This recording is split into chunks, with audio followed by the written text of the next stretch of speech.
السلام علیکم دوستو، welcome back to my channel Sadia voice.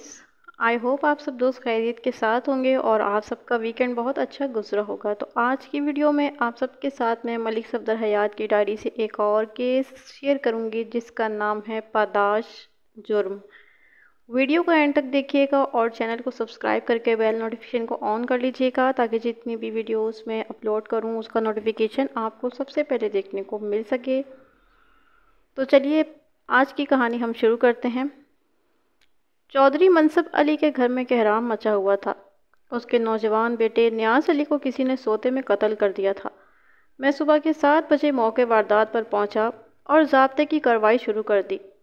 موقع پر موجود حوالدار نے مجھے بتایا کہ وہ واردات کی اطلاع ملتے ہی موقع واردات پر پہنچ گیا تھا اور اس نے کسی چیز کو ادھر ادھر نہیں کیا۔ مقتول اپنے بستر پر خون میں لت پت ہو رہا تھا۔ بستر برآمدے میں بچھا تھا۔ مارچ کا مہینہ ہونے کے باعث موسم زیادہ گرم نہیں تھا۔ برآمدے کے سامنے سرکنڈوں کی بھاری چکیں پڑی ہوئی تھیں۔ برآمدے میں ایک دوسری چرپائی بھی موجود تھی اور اس پر بستر بھی بچھا ہوا تھا۔ مائنتی کی طرف ایک خیز طے کیا ہوا رکھا تھا اور چادر پر شکنیں نہیں تھی، جس سے اندازہ یہ ہوتا تھا کہ اس پر کوئی نہیں سویا۔ مقتول کے جسم پر تیز دھار آلے کے 1 درجن نشانات تھے، گویا قاتل نے قتل کے پختہ ارادے سے وار کیے تھے۔ اتنے زیادہ وار کئی باتوں کی نشاندہی کرتے تھے۔ اول یہ کہ قتل کے پیچھے سخت نفرت کار فرما تھی۔ دوم، مقتول نے قاتل کو پہچان لیا تھا اور قاتل گھبراہٹ میں وار پر وار کرتا چلا گیا، یعنی مقتول کا بچ جاتا قاتل کے حق میں موت کا پیغام ثابت ہو سکتا تھا۔ سوم، یہ کہ قاتل بزدل اور کمزور تھا۔ چند وار کرنے کے بعد اسے اپنے دشمن کی موت کا یقین نہیں آیا تھا۔ خون کے دھبے چرپائی کے نیچے بھی نظر آ رہے تھے۔ 2 باتیں خاص طور پر قابل توجہ تھیں۔ گھر کے دیگر افراد قریبی کمروں میں سوئے ہوئے تھے، انہوں نے مقتول کی چیخیں کیوں نہیں سنی؟ اور دوسری بات یہ تھی کہ مقتول خاصا صحت مند شخص تھا، اس نے مزاحمت کیوں نہیں کی؟ اگر وہ مزاحمت کرتا تو اس کی لاش کم از کم چرپائی پر پڑی ہوئی نہ پائی جاتی۔ حملہ آور غالباً 2 تھے، ایک نے مقتول کو دبائے رکھا اور دوسرا وار کرتا رہا۔ یہ بھی ہو سکتا تھا کہ قاتل نے پہلا وار دل پر کیا ہو اور وہی کارڈ ثابت ہوا ہو۔ تو ہم سب سے پہلے یہ اندازہ لگانا تھا کہ قاتل باہر سے آیا تھا یا گھر کا ہی آدمی تھا۔ میں نے لاش پر چادر ڈال دی اور مقتول کے باپ چودھری منصب علی سے پوچھا، قتل کے بارے میں سب سے پہلے کس کو پتہ چلا تھا؟ میری بیوی صابرہ بی بی کو، اس نے جواب دیا۔ سب سے پہلے وہی اٹھتی ہے۔ لاش دیکھ کر اس نے چیخیں ماری تو سارے گھر کی آنکھ کھل گئی۔ میں نے اسی وقت 2 آدمی تھانے دوڑائے اور لاش کو چادر سے ڈھک دیا۔ چودھری کی عمر 65 سال کے لگ بھگ تھی۔ وہ اونچے قد کاٹ کا صحت مند آدمی تھا، لیکن اس وقت اس کے کندھے جھکے ہوئے تھے اور جوان بیٹے کی موت کے باعث نڈھال ہو رہا تھا۔ جو آدمی اس نے تھانے دوڑائے تھے ان میں ایک اس کا چھوٹا بیٹا صفدر علی، دوسرا ایک مزارے تھا جس کا نام گامو تھا۔ دونوں تقریباً 6 بجے تھانے پہنچے تھے۔ میں نے چودھری سے پوچھا، آپ نے باہر کے دروازے چیک کیے تھے؟ اس سوال کا جواب اس کے بیٹے صفدر علی نے دیا۔ صحن کے دروازے کی کنڈی کھلی ہوئی تھی۔ صفدر علی 30-32 سال کا ایک خوش شکل نوجوان تھا۔ میں نے کہا، اس کا مطلب ہے کہ قاتل باہر سے آیا تھا؟ ملک صاحب، قاتل باہر ہی سے آیا کرتے ہیں، چودھری نے کہا۔ اس کی آواز میں غصہ بھی تھا اور غم بھی۔ یہ تو تفتیش کے بعد ہی پتہ چلے گا، میں نے کہا۔ آپ کو کس پر شک ہے؟ ہماری کسی سے کوئی دشمنی نہیں ہے، اس نے جواب دیا۔ میں کس پر شک ظاہر کروں؟ مجھے تو یہ کسی چور کی کارروائی لگتی ہے، صفدر علی نے کہا۔ آپ کسی کھوجی کو بلوا کر کھرا نکلوائیں۔ میں نے پوچھا، آپ میں سے کسی نے شور کی آواز نہیں سنی؟ چودھری نے کہا، ہمیں تو بالکل کوئی آواز سنائی نہیں تھی، حالانکہ میں بڑی کچی نیند سوتا ہوں۔ اس چرپائی پر کون سوتا ہے؟ میں نے مقتول کی ساتھ والی چرپائی کی طرف اشارہ کیا۔ میرا یہ سوال سن کر چودھری چونکا۔ واضح طور پر اس کے حواس پوری طرح ٹھکانے پر نہیں تھے۔ وہ اپنی بیوی کی طرف دیکھتے ہوئے بولا، یہاں تو نیاز علی کی دوہٹی زرینہ سوتی ہے۔ اوئے، وہ خیریت سے تو ہے نا؟ زرینہ کا تو ہمیں خیال ہی نہیں آیا۔ صابرہ بی بی نے تیوری چڑھائی، اس نے ہمیں کچھ بتایا ہی نہیں۔ صفدر پتر، اس اونتری کا پتہ تو کر۔ صفدر کے چہرے پر بھی اچانک غصہ نظر آنے لگا۔ یہ تو اندر کا ہی معاملہ لگتا ہے۔ یہ کیسے ہو سکتا ہے کہ ساتھ والی چرپائی پر سونے والے بندے کو پتہ ہی نہ چلے؟ جوان ٹھہر جاؤ ذرا، میں نے اسے روکا۔ تھانے دار بننے کی کوشش نہ کرو ورنہ معاملہ خراب ہو جائے گا، مجھے بات سمجھ لینے دو۔ کیا زرینہ اس چرپائی پر سوئی ہوئی تھی؟ ہاں جی، روز ادھر سوتی ہے، صابرہ بی بی نے جواب دیا۔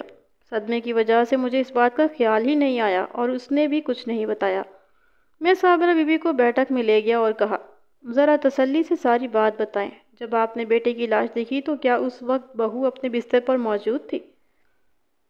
صابرہ بی بی نے قدرے سوچنے کے بعد جواب دیا، میں مر جاواں، اس کا بستر تو خالی تھا۔ اگر وہ پہلے اٹھ گئی تھی تو اس نے ہمیں کچھ کیوں نہیں بتایا؟ کیا آپ کی بہو کا اپنے شوہر سے کوئی جھگڑا ہوا تھا؟ ہاں جی، کئی دنوں سے جھگڑا چل رہا تھا۔ میں نے پوچھا، جھگڑے کی وجہ کیا تھی؟ وجہ کیا ہونی تھی جی، چھوٹے لوگوں کو منہ لگا کر غلطی کی، اس نے جواب دیا۔ زیادہ غلطی میرے خاوند کی ہے، میں نے اس کو منع بھی کیا تھا کہ وٹے سٹے کی شادی نہ کرے، لیکن وہ نہیں مانا۔ اس نے تفصیل بتاتے ہوئے کہا کہ اس کے بڑے بیٹے یعنی نیاز علی کی شادی میں بعض وجوہ کی بنیاد پر دیر ہو گئی تھی اور زیادہ عمر ہونے کی وجہ سے مناسب رشتہ نہیں مل رہا تھا، لہٰذا انہوں نے اپنے ایک کم حیثیت خاندان میں وٹے سٹے کی شادی کر دی۔ اس کم حیثیت خاندان کے سربراہ کا نام صوفی عبید اللہ تھا۔ یہ شخص بقول صابرہ بی بی کے بہت چھوٹا زمیندار تھا۔ منصب علی نے اپنی بیٹی کو صوفی کے بیٹے رفیق سے بیاہ دیا اور اس کی بیٹی زرینہ کو اپنی بہو بنا لیا۔ فیقے نے میری بیٹی کی زندگی عذاب بنا رکھی ہے، صابرہ بی بی بات جاری رکھتے ہوئے بولی۔ ایک تو ان کے گھر میں تنگی ہے، دوسری عشرت کی ساتھ بہت فضول عورت ہے، ہر وقت بیٹے کے کان بھرتی رہتی ہے، اور بیٹا بھی ماں کا ایسا لاڈلا ہے کہ بیوی کو کچھ سمجھتا ہی نہیں، ذرا سی بات پر بیوی کو ڈانٹنا شروع کر دیتا ہے۔ اس کو یہ بات قابل یقین نہیں لگتی تھی۔ ایک تو وہ لوگ اونچی حیثیت کے مالک تھے اور دوسرے رفیق کی بہن اس گھر میں تھی، وہ اسے یعنی زرینہ کو زیادہ تنگ کر سکتے تھے۔ میں نے پوچھا، آپ لوگ رفیق کی بہن زرینہ سے کیسے سلوک کرتے ہیں؟ کیا اپنی بیٹی پر ہونے والی زیادتی کا انتقام نہیں لیتے؟ ہم اعلیٰ ضرب کے خاندانی لوگ ہیں، اس نے فخریہ انداز میں کہا۔ میرا بیٹا زرینہ کو پھولوں کی طرح رکھتا ہے، لیکن وہ ذرا سی بات پر اس سے لڑنا شروع کر دیتی ہے۔ ابھی 2 روز پہلے بھی ان میں آپس میں جھگڑا ہوا تھا۔ زرینہ میکے جانے کی ضد کر رہی تھی، لیکن میرا بیٹا اس کو اجازت نہیں دے رہا تھا۔ گھر میں 100 مجبوریاں ہوتی ہیں، انسان شادی اس لیے تو نہیں کرتا نا کہ بیوی ہر وقت میکے میں بیٹھی رہے۔ کیا آپ یہ کہنا چاہتی ہیں کہ نیاز علی کو زرینہ نے قتل کیا ہے؟ یہ پتہ کرنا تو آپ کا کام ہے، ایسی عورتوں کا کیا بھروسہ کہ اس نے اپنے کسی یار کے ساتھ مل کر یہ سب کچھ کروایا ہو۔ اس عورت نے بلا تعمل اپنی بہو پر الزام لگا دیا تھا۔ میں نے پوچھا، آپ اس کے کتنے یاروں کو جانتی ہیں؟ یہ معلوم کرنا آپ کا کام ہے، آپ وہ بات بتائیں جو آپ کو معلوم ہو۔ اگر آپ کو اپنی بہو زرینہ پر شک ہے تو اس شخص کی کوئی وجہ بتائیں۔ شک ہم نے ظاہر کر دیا ہے، وجہ آپ معلوم کریں۔ اس کو 2-4 دن تھانے میں رکھیں، سب کچھ اگل دے گی۔ میں نے ضروری باتیں نوٹ کر کے اسے باہر بھیج دیا۔ چودھری کو اندر بلا کر کہا، چودھری صاحب، آپ نے کہا تھا کہ قاتل باہر ہی سے آیا کرتے ہیں، مگر آپ کی بیوی کا خیال ہے کہ قاتل اندر کا کوئی آدمی ہے، اس بارے میں آپ کیا کہتے ہیں؟ ملک صاحب، میرا تو دماغ ہی نہیں کام کر رہا، اس نے کہا، سمجھ میں کچھ نہیں آ رہا۔ میں ابھی زرینہ سے بات کرنے گیا تھا مگر وہ کوئی جواب ہی نہیں دیتی، بس روئے چلی جا رہی تھی۔ میری بیٹی کو بھی اسی پر شک ہے۔ میں نے اپنی بیوی سے کہا ہے کہ وہ زرینہ سے گلوانے کی کوشش کرے۔ میں نے اٹھتے ہوئے کہا، یہ کام آپ کے بس کا نہیں، تفتیش کرنا ہمارا کام ہے، اپنی بہو کو یہاں بلائیں۔ اس نے برآمدے میں جا کر اپنی بیوی کو آواز دی اور کہا کہ زرینہ کو بیٹھک میں بھیج دے۔ چند ساعت کے بعد صابرہ بی بی زرینہ کو لیے ہوئے بیٹھک میں داخل ہوئی۔ اس نے زرینہ کا بازو پکڑے رکھا تھا اور یوں معلوم ہوتا تھا کہ زرینہ کی مرضی کے خلاف اسے کھینچ کر لا رہی ہے۔ دوسری طرف سے ایک نوجوان لڑکی نے زرینہ کو پکڑ رکھا تھا۔ وہ بھاری جسم اور موٹے نقوش والی ایک بدمزاج سی لڑکی معلوم ہوتی تھی۔ اس کی تنگ پیشانی تھی اور تیوری چڑھی ہوئی تھی۔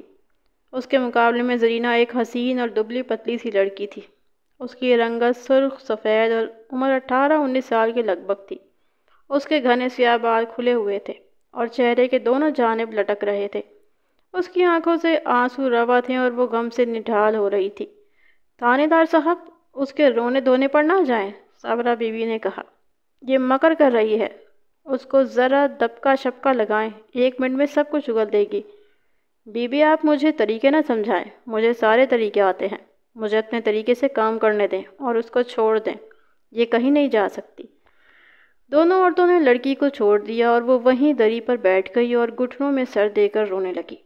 میں نے چودھری سے کہا، فی الحال اسے کسی الگ کمرے میں بٹھا دیں اور گھر میں یہ بات سب کو بتا دیں کہ کوئی شخص اس کے ساتھ سوال و جواب نہ کرے۔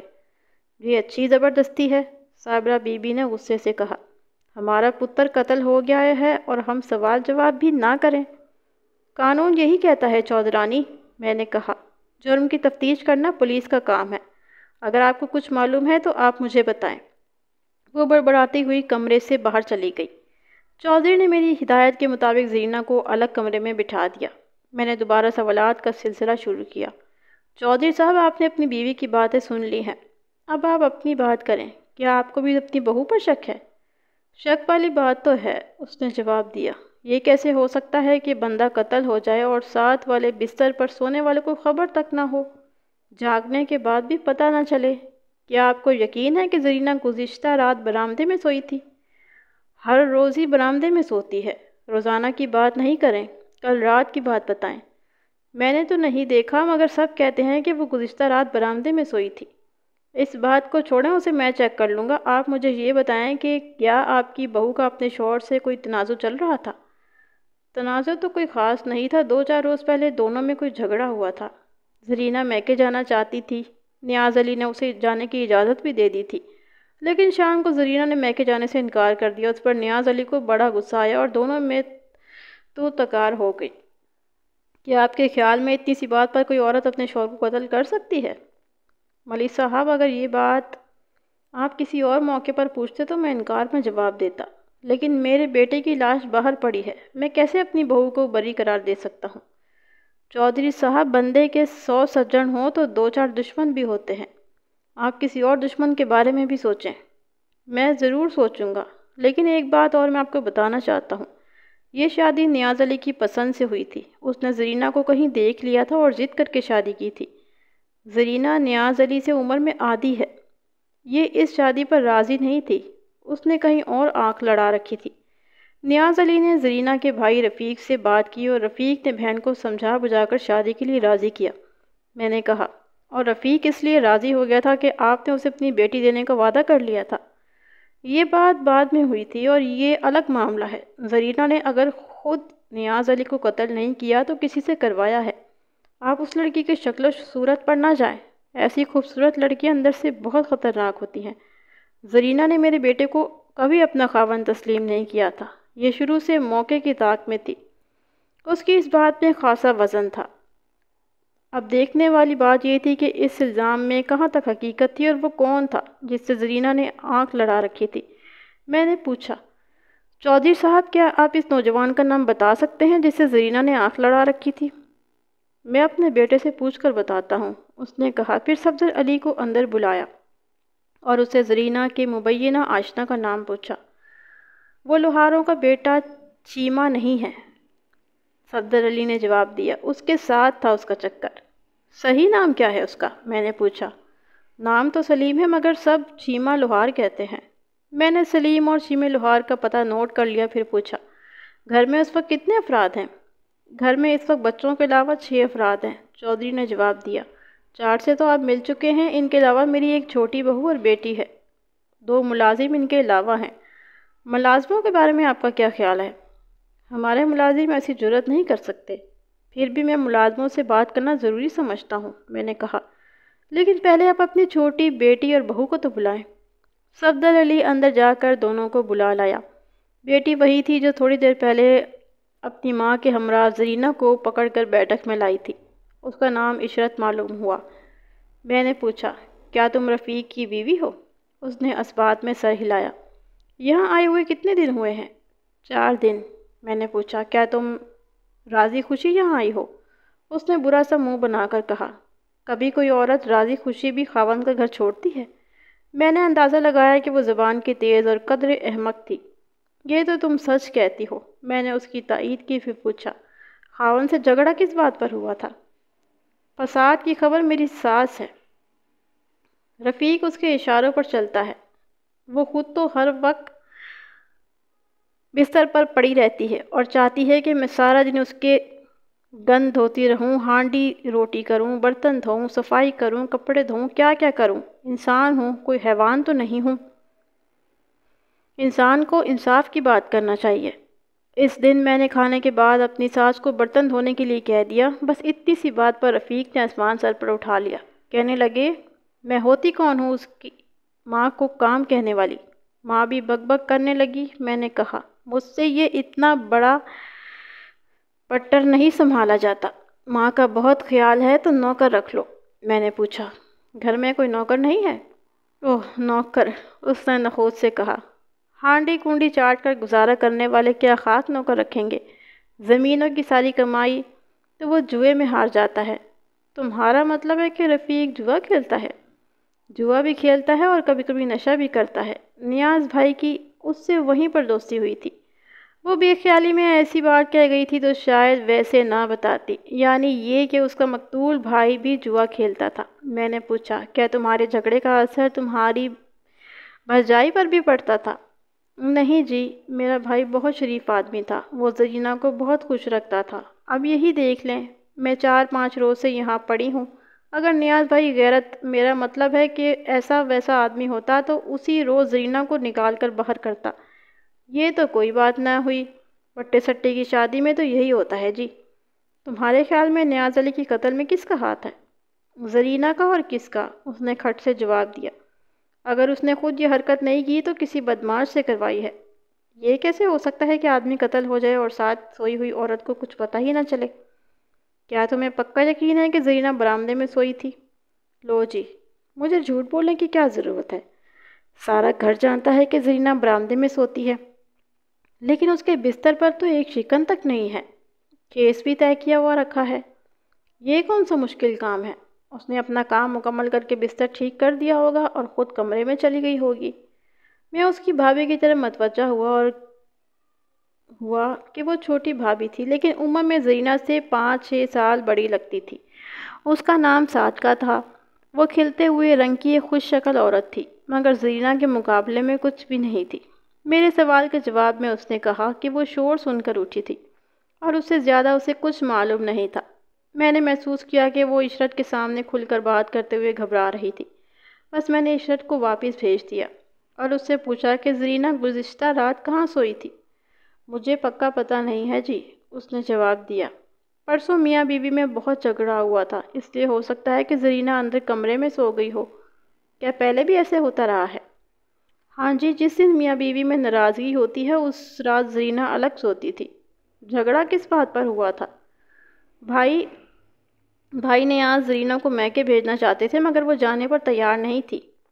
کیا وہ خوشی سے بھیجنا چاہتا تھا یا ناراضگی سے؟ خوشی سے بھیجتا تو وہ فوراً چلی جاتی۔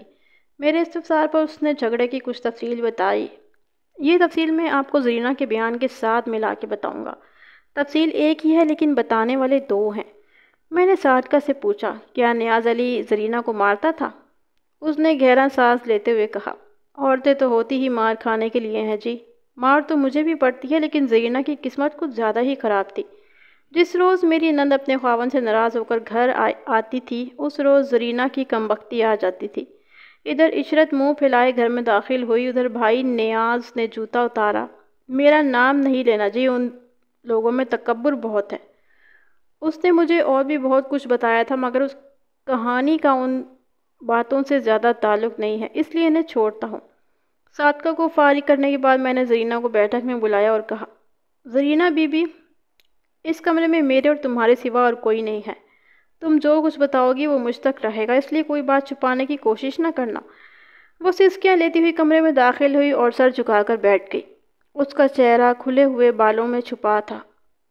میں نے بات جاری رکھتے ہوئے کہا، مجھے معلوم ہے کہ پرسوں تمہارا اپنے خاوند سے جھگڑا ہوا تھا۔ یہ جھگڑا کس وجہ سے ہوا تھا؟ اس نے اپنے چہرے سے ہاتھ ہٹائے اور بھرائی ہوئی آواز میں بولی، یہاں تو جی روز ہی جھگڑا ہوتا ہے۔ سارا قصور میرے بھائی کا ہے، جس نے جانتے بوجھتے ہوئے مجھے اس جہنم میں ڈال دیا۔ میرے سوالات کے جواب میں اس نے جو واقعہ بتایا وہ میں اپنے الفاظ میں آپ کے سامنے پیش کرتا ہوں۔ اس میں صادقہ کی تفصیل کردہ بیان بھی شامل ہے۔ زرینہ نے بتایا کہ اس کی نند عشرت ایک کام چور اور منہ پھٹ عورت تھی۔ زرینہ کا بھائی اس سے دب کر رہتا تھا اور اس سے کسی کام کے لیے نہیں کہتا تھا۔ اس کے باوجود عشرت جلتی اٹھتی رہتی تھی اور اپنی ساس یا اپنے خاوند سے لڑ جھگڑ کر میکے آ جاتی تھی۔ اس کے گھر میں قدم رکھتے ہی نیاز علی کے سر پر شیطان سوار ہو جاتا اور وہ اسے یعنی زرینہ کو مار پیٹ کر گھر سے نکال دیتا۔ زرینہ اپنے گھر جا کر بھائی کی منت سماجت کرتی اور اسے مجبور کرتی کہ جا کر اپنی بیوی کو منا کر لائے۔ 4 روز پہلے عشرت سوئے بہاتی ہوئی گھر آئی اور یہ اعلان کر دیا کہ اب وہ اپنے سسرال نہیں جائے گی۔ نیاز علی شام کو گھر آیا اور بہن کی باتیں سنی اور حسب عادت اپنی بیوی پر برسنا شروع ہو گیا۔ اپنے اس بغیرت بھائی سے کہو کہ فوراً یہاں آئے اور میری بہن سے معافی مانگے، مجھے یہ روز روز کا تماشا اچھا نہیں لگتا۔ زرینہ اسی وقت اپنے گھر گئی اور 2 گھنٹے تک اپنے بھائی کو سمجھاتی رہی لیکن وہ جھکنے پر تیار نہیں ہوا۔ میں اس عورت سے تنگ آ چکا ہوں، اس نے کہا۔ یہ گھر کے کسی کام کو ہاتھ نہیں لگاتی، کسی کی عزت نہیں کرتی، ہر وقت شہزادیوں کی طرح پلنگ پر پڑی رہتی ہے، نہ ماں کی عزت کرتی ہے نہ میری عزت کرتی ہے۔ میں کب تک اسے منا کر لاتا رہوں گا؟ اب میں نہیں جاؤں گا، وہ خود آنا چاہے تو دروازہ کھلا ہے۔ ماں نے بھی بیٹی کی تائید کی۔ یہ ہماری نرمی کا ہی نتیجہ ہے کہ یہ لڑکی ہر دوسرے روز ہمارے سروں میں خاک ڈال کر گھر سے نکل جاتی ہے۔ پہلے ہی روز سختی سے منع کرنا چاہیے تھا۔ زرینہ نے پوچھا، میرا کیا بنے گا؟ اگر تو نباہ کر سکتی ہے تو واپس چلی جا، ورنہ ادھر ہی بیٹھ، ہم بھوکے ننگے نہیں ہیں۔ زرینہ ایک رات گھر میں رہ کر واپس چلی گئی اور سسرال والوں کو اپنے بھائی کا جواب بتا دیا۔ ساس نے طنزیہ لہجے میں جواب دیا، تیرا بھائی اتنی اونچی ناک والا کب سے ہو گیا؟ زرینہ کچھ نہیں بولتی۔ بولتی کیوں نہیں؟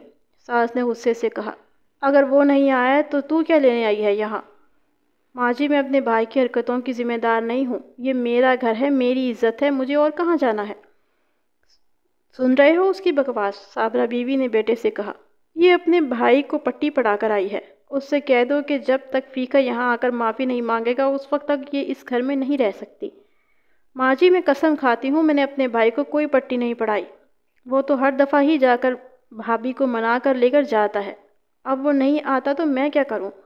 یہ سنتے ہی نیاز علی نے زرینہ کے منہ پر تھپڑ مارا اور بالوں سے پکڑ کر دروازے کی طرف گھسیٹا۔ زبان چلاتی ہے میری ماں کے سامنے، نکل جا ہمارے گھر سے۔ زرینہ نے بتایا کہ وہ نیاز علی کے پیروں میں گر پڑی اور اس کی منت سماجت کرنے لگی کہ اسے گھر سے نہ نکالے۔ اس پر نیاز علی نے اسے 2 لاتیں رسید کیں اور دوبارہ گھر سے نکلنے کا حکم دیا۔ مجھے جان سے مار ڈالو، میرے ٹکڑے کر دو، لیکن میں اس گھر سے نہیں نکلوں گی، جان دے دوں گی پر گھر سے نہیں نکلوں گی۔ نیاز علی نے اسے بالوں سے پکڑا اور کھینچتا ہوا باہر گلی میں لے گیا۔ اس گھر میں تمہارے لیے کوئی جگہ نہیں ہے، اس نے کہا اور دروازہ بند کر دیا۔ زرینہ نے بھی تہیہ کر لیا تھا کہ وہ میکے نہیں جائے گی، اسی دروازے پر جان دے دے گی۔ اس نے بتایا کہ وہ 2.5-3 گھنٹے تک دروازے پر بیٹھی روتی رہی۔ بالآخر محلے والوں نے اس کے سسر کو سمجھایا اور وہ اسے اندر لے گیا۔ اس روز نیاز علی نے اس کے ساتھ کوئی بات نہیں کی اور رات کو دیر سے گھر آیا۔ زرینہ نے مجھے بتایا کہ اگلی صبح نیاز علی کا رویہ اچانک اچھا ہو گیا۔ ناشتے کے بعد وہ اسے الگ کمرے میں لے گیا اور کہا، زرینہ، ماں جی مجھ سے بہت ناراض ہیں، وہ کہتی ہیں کہ جب تک عشرت اپنے گھر نہیں چلی جاتی اس وقت تک تم یہاں نہیں رہ سکتی۔ میرا کوئی قصور بھی تو ہو نا، تمہارا قصور یہ ہے کہ تم فیقے کی بہن ہو۔ اگر ہماری بہن اس کے گھر میں خوش نہیں رہ سکتی تو اس کی بہن ہمارے گھر میں کیسے خوش رہ سکتی ہے؟ تم ایسا کرو کہ کچھ روز کے لیے اپنے میکے چلی جاؤ۔ اگر آپ مجھے راضی خوشی بھیجتے ہیں تو میں چلی جاؤں گی، میں خود تمہیں چھوڑ کر آؤں گا، نیاز علی نے کہا۔ ماں جی کو بھی تو راضی رکھنا ہے، 4-6 روز کے بعد میں تمہیں واپس لے آؤں گا، یہ میرا وعدہ ہے۔ ہر چند کے زرینہ کو نیاز علی کی باتوں میں فریب محسوس ہو رہا تھا، تاہم وہ میکے جانے پر آمادہ ہو گئی۔ اس نے اپنے خدشات کو ذہن سے جھٹک دیا اور یہی توقع رکھی کہ اس کا شوہر کا یہ رویہ اصلی ثابت ہوگا۔ میں تمہیں رات کے کھانے کے بعد تمہارے میکے چھوڑ آؤں گا، نیاز علی نے مزید کہا، اپنی چیزیں تیار رکھنا۔ زرینہ کو یہ بات بہت عجیب لگی۔ اس نے پوچھا، رات کے کھانے کے بعد کیوں؟ اس وقت تو بہت اندھیرا ہو جاتا ہے۔ نیاز علی تامل کرتے ہوئے بولا، میں گھر والوں سے یہ بات پوشیدہ رکھنا چاہتا ہوں، اگر ماں جی کو یہ پتہ چلا کہ میں خود تمہیں چھوڑنے گیا ہوں تو وہ ناراض ہو جائیں گی۔ اس بات کا کسی سے ذکر نہ کرنا، میں پہلے نکل جاؤں گا اور پرائمری اسکول کے پاس رک کر تمہارا انتظار کروں گا۔ پرائمری اسکول ان کے گھر سے تقریباً 200 قدم کے فاصلے پر تھا۔ زرینہ کو یہ سب کچھ بہت عجیب لگ رہا تھا مگر وہ شوہر کی خوشنودی کی خاطر راضی ہو گئی۔ زرینہ نے بتایا کہ دوپہر کے قریب حشمت بی بی نامی ایک عورت اس کی ساس سے ملنے آئی۔ اور تقریباً 1 گھنٹے کے ساتھ باتیں کرتی رہی۔ حشمت بی بی کے شوہر کا نام شمشیر خان تھا اور وہ خاصا بدنام شخص تھا۔ وہ کئی غیر قانونی کام کرتا تھا۔ پولیس میں اس کا کوئی ریکارڈ نہیں تھا، نہ ہی کبھی اسے گرفتار کیا گیا تھا۔ وجہ اس کی یہ تھی کہ وہ پولیس کے لیے مخبری کرتا تھا۔ اس کی مدد سے کئی مشکل کیس حل ہوئے تھے۔ اس کے پاس چھوٹے چھوٹے غیر قانونی کاموں کو نظر انداز کرنا پڑتا تھا۔ اس کے غیر قانونی کاموں میں جوئے کا کاروبار بھی تھا اور یہی اس کی اصل آمدنی کا ذریعہ تھا۔ بہرحال اس کی بیوی حشمت بی بی کا ذکر ہو رہا تھا۔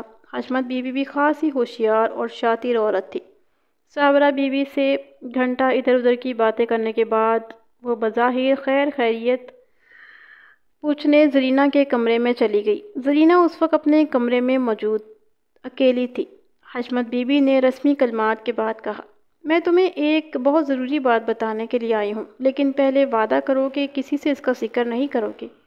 زرینہ نے وعدہ کر لیا۔ حشمت بی بی نے کہا، آج رات تمہارا خاوند کسی بہانے سے تمہیں باہر لے جانا چاہے گا۔ زرینہ نے حیرانی سے پوچھا، تمہیں یہ بات کیسے معلوم ہوئی؟ یہ مت پوچھو، حشمت بی بی نے کہا، میں تمہیں صرف بتانے آئی ہوں کہ آج رات گھر سے باہر قدم نہ نکالنا۔ جان دے دینا پر گھر سے قدم باہر نہ نکالنا۔ اگر تم گھر سے نکلی تو پھر زندگی بھر واپس نہیں آ سکو گی۔ زرینہ گھبرا کر بولی، ماسی بات کیا ہے؟ عقل مند کے لیے اشارہ ہی کافی ہوتا ہے، حشمت بی بی نے کہا اور کمرے سے باہر نکل گئی۔ زرینہ کے جی میں سارا دن ہول اٹھتے رہے۔ اس رات کے جانے کے بعد جب سب لوگ سونے کی تیاری کرنے لگے تو نیاز علی نے زرینہ سے کہا، میں پرائمری اسکول کی طرف جا رہا ہوں، تم میرے جانے کے 10 منٹ بعد وہاں پہنچ جانا۔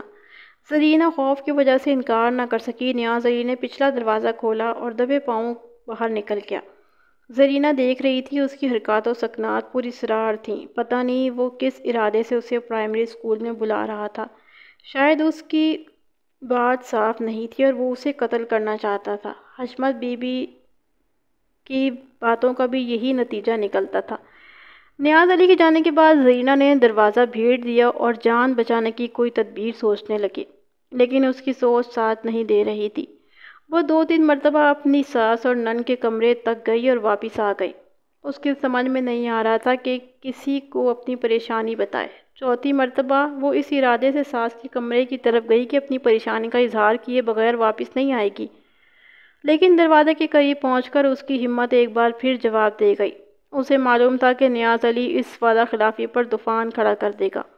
ساس کے کمرے کا دروازہ تھوڑا سا بھیڑا ہوا تھا اور اندر سے ساس سسر کی باتوں کی آواز آ رہی تھی۔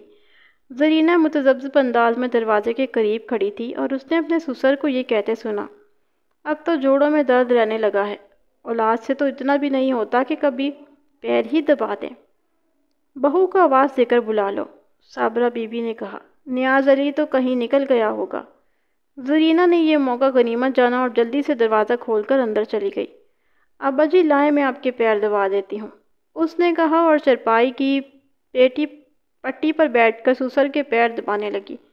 میں ادھر سے گزر رہی تھی تو آپ کی آواز میرے کان میں پڑ گئی، سانس نے ناک سکیڑ کر کہا، پہلے تو تیرے کان میں کبھی آواز نہیں پڑتی۔ چودھری بہو کی حمایت کرتے ہوئے بولا، ہر وقت ٹوکا نہ مارا کر، کبھی کسی کی اچھائی بھی دیکھ لیا کرو۔ زرینہ تقریباً 1 گھنٹے تک سسر کے پیر دباتی رہی۔ جب کمرے سے نکلی تو اس نے دیکھا کہ نیاز علی برآمدے میں اپنی چرپائی پر لیٹا سگریٹ کی کش لگا رہا تھا۔ زرینہ کو دیکھ کر وہ تیزی سے اٹھ بیٹھا اور سسراتی آواز میں پوچھا، تو گئی نہیں؟ یہ سوال سنتے ہی زرینہ سمجھ گئی کہ پرائمری اسکول میں کوئی اور شخص اس کا انتظار کر رہا تھا۔ اگر نیاز علی وہاں انتظار کر رہا ہوتا تو یہ سوال کبھی نہ پوچھتا۔ میں گئی تھی، زرینہ نے جھوٹ بولا، وہاں آپ نہیں آئے اس لیے میں واپس آ گئی۔ اچھا، نیاز علی آنکھیں گھما کر سوچنے لگا، وہاں کوئی اور بھی نہیں تھا؟ مجھے کسی اور سے کیا واسطہ؟ زرینہ نے قدرے ہمت سے جواب دیا، آپ نظر نہیں آئے تو میں واپس آ گئی۔ ادھر ابا جی کے کمرے میں کیا کر رہی تھی؟ ابا جی کے پیر دبا رہی تھی۔ نیاز علی دوبارہ بستر پر لیٹ گیا۔ تم نے ابا جی کو تو نہیں بتا دیا؟ آپ کی اجازت کے بغیر کیسے بتا سکتی ہوں؟ زرینہ نے کہا، پھر قدرے توقف کے بعد بولی، میرا میکے جانے کو جی نہیں کرتا، لیکن اگر آپ کی یہی مرضی ہے تو میں صبح چلی جاؤں گی، رات کو جانا اچھا نہیں لگتا۔ زیادہ بک بک نہ کر، جو کہوں گا وہی کرنا پڑے گا، جا کے سو جا۔ رات خیریت سے گزر گئی۔ اگلی رات یہی واردات والی رات نیاز علی نے زرینہ کو میکے جانے کے لیے نہیں کہا، تاہم زرینہ ڈری ہوئی تھی، نہ جانے کس وقت نیاز علی اسے روانہ ہونے کا حکم دے دے۔ لہٰذا رات کے کھانے کے بعد اس نے بیرونی دروازے بند کیے اور اندر جا کر ساس کے پیر دبانے لگی۔ نیاز علی نے ایک دفعہ کمرے میں نظر ڈالی اور خاموشی سے واپس چلا گیا۔ وہ ماں سے بہت ڈرتا تھا۔ چودھری جو بیٹھک میں اپنے کسی دوست سے باتیں کر رہا تھا، تقریباً 1 گھنٹے کے بعد اندر آیا اور بولا، آج باہر کا دروازہ کسی نے بند نہیں کیا؟ میں خود بند کر کے آئی ہوں، زرینہ نے کہا۔ اس کے بعد نہ کوئی باہر گیا ہے اور نہ کوئی اندر آیا ہے۔ اچھی طرح دیکھ بھال کر دروازے بند کرنے چاہیے۔ ساس نے تنبیہ کی، اب سونے سے پہلے ایک بار پھر دیکھ لینا۔ زرینہ کو پورا یقین تھا کہ اس نے دروازہ بند کر کے کنڈی لگا دی تھی، لیکن اس کا سسر بھی غلط نہیں ہو سکتا تھا۔ تقریباً 3:30 بجے وہ اپنی ساس کے کمرے سے نکلی۔ اس وقت سارا گھر سو چکا تھا، نیاز علی بھی سو رہا تھا۔ زرینہ کچھ دیر اپنی چرپائی پر بیٹھی سوچتی رہی۔ گزشتہ 2 روز سے اس کے شوہر کا عجیب سا رویہ تھا۔ پھر اسے حشمت بی بی کی بات یاد آئی کہ اگر وہ گھر سے نکلی تو زندگی بھر واپس نہیں آ سکے گی۔ پتہ نہیں اس کا شوہر کیا منصوبہ بنا رہا تھا۔ اس کے دل میں یہ خیال بار بار آتا تھا کہ نیاز علی اسے قتل کرنے کا فیصلہ کر چکا تھا۔ اچانک اسے نیاز علی سے خوف سا محسوس ہونے لگا۔ وہ خاموشی سے اٹھی اور اندر جا کر سو گئی۔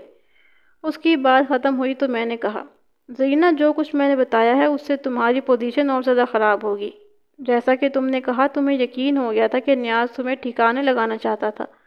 اس صورتحال کے پیش نظر میں یہ سوچ سکتا ہوں کہ تم نے اپنی حفاظت کے خیال سے نیاز علی کو قتل کر دیا تھا یا کروا دیا تھا۔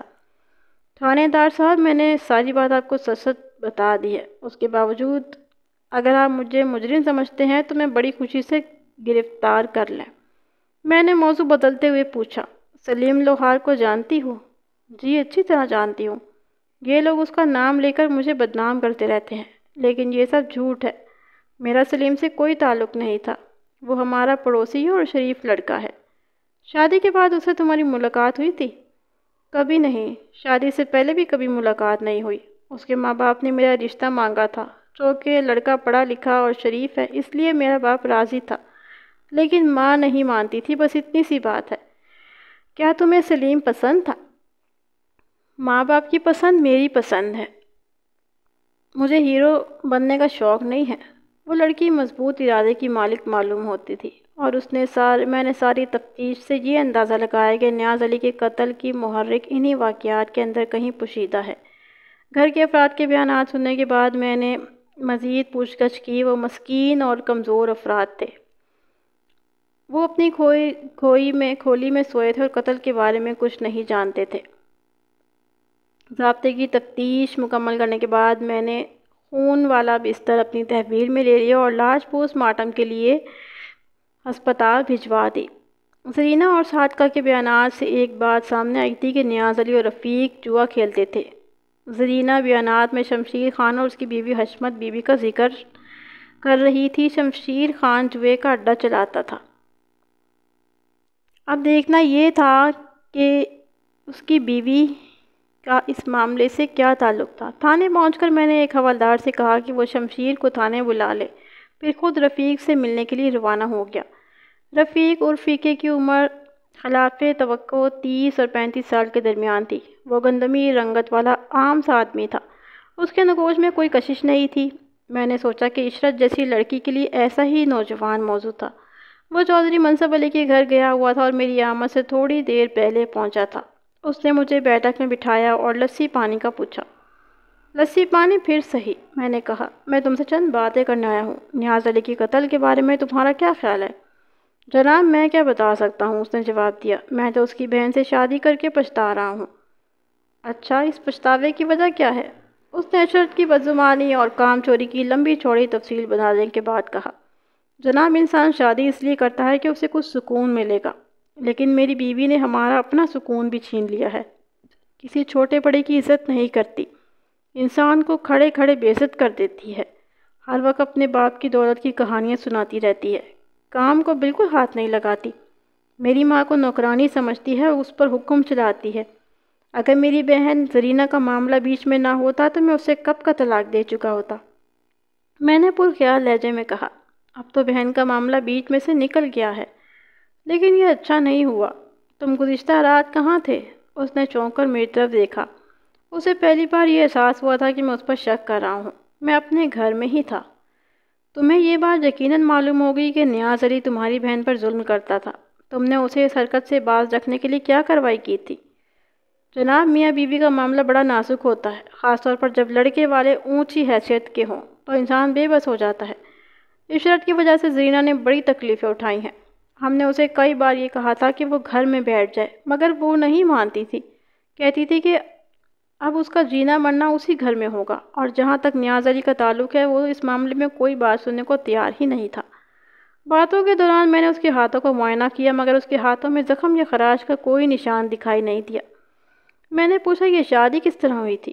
اس نے مختصر سی تفصیل بتائی۔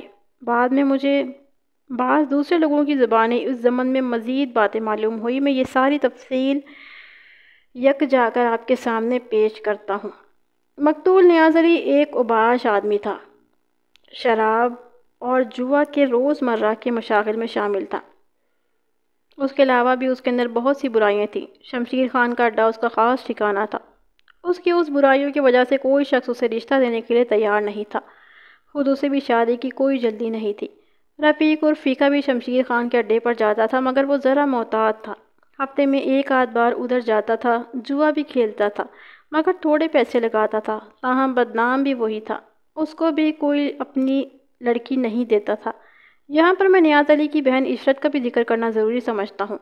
جس طرح غریب کے گھر میں حسین لڑکی مسئلہ بن جاتی ہے، اسی طرح امیر کے گھر میں بدصورت لڑکی مشکل کا باعث ہوتی ہے۔ دولت مند خاندان کی بدصورت لڑکی کو اس کے معیار کا رشتہ ملنا بہت مشکل ہوتا ہے، اور جہاں تک عشرت کا تعلق تھا وہ صورت کے علاوہ سیرت سے بھی مار کھا گئی تھی۔ اس کی بد مزاجی اور اکڑ پن کی وجہ سے کوئی اچھا خاندان اس کا رشتہ قبول کرنے پر تیار نہیں تھا۔ چودھری منصب علی بیٹی کی وجہ سے بہت پریشان تھا، کیونکہ اس کی شادی کی عمر نکلی جا رہی تھی۔ چودھری اکثر اپنے بیٹوں سے کہتا رہتا تھا کہ اس کے لیے کوئی مناسب رشتہ تلاش کریں۔ نیاز علی اپنے حال میں مست رہنے والا آدمی تھا۔ اس نے کبھی بہن کی پرواہ نہیں کی تھی، لیکن ایک روز اس نے فیقے کی بہن زرینہ کو دیکھ لیا اور پہلی ہی نظر میں اس پر لٹو ہو گیا۔ پہلے اس نے لڑکی کو اپنے طریقے سے حاصل کرنے کی کوشش کی، لیکن ناکام رہا۔ یہاں پر لمبی تفصیل ہے، مگر میں اسے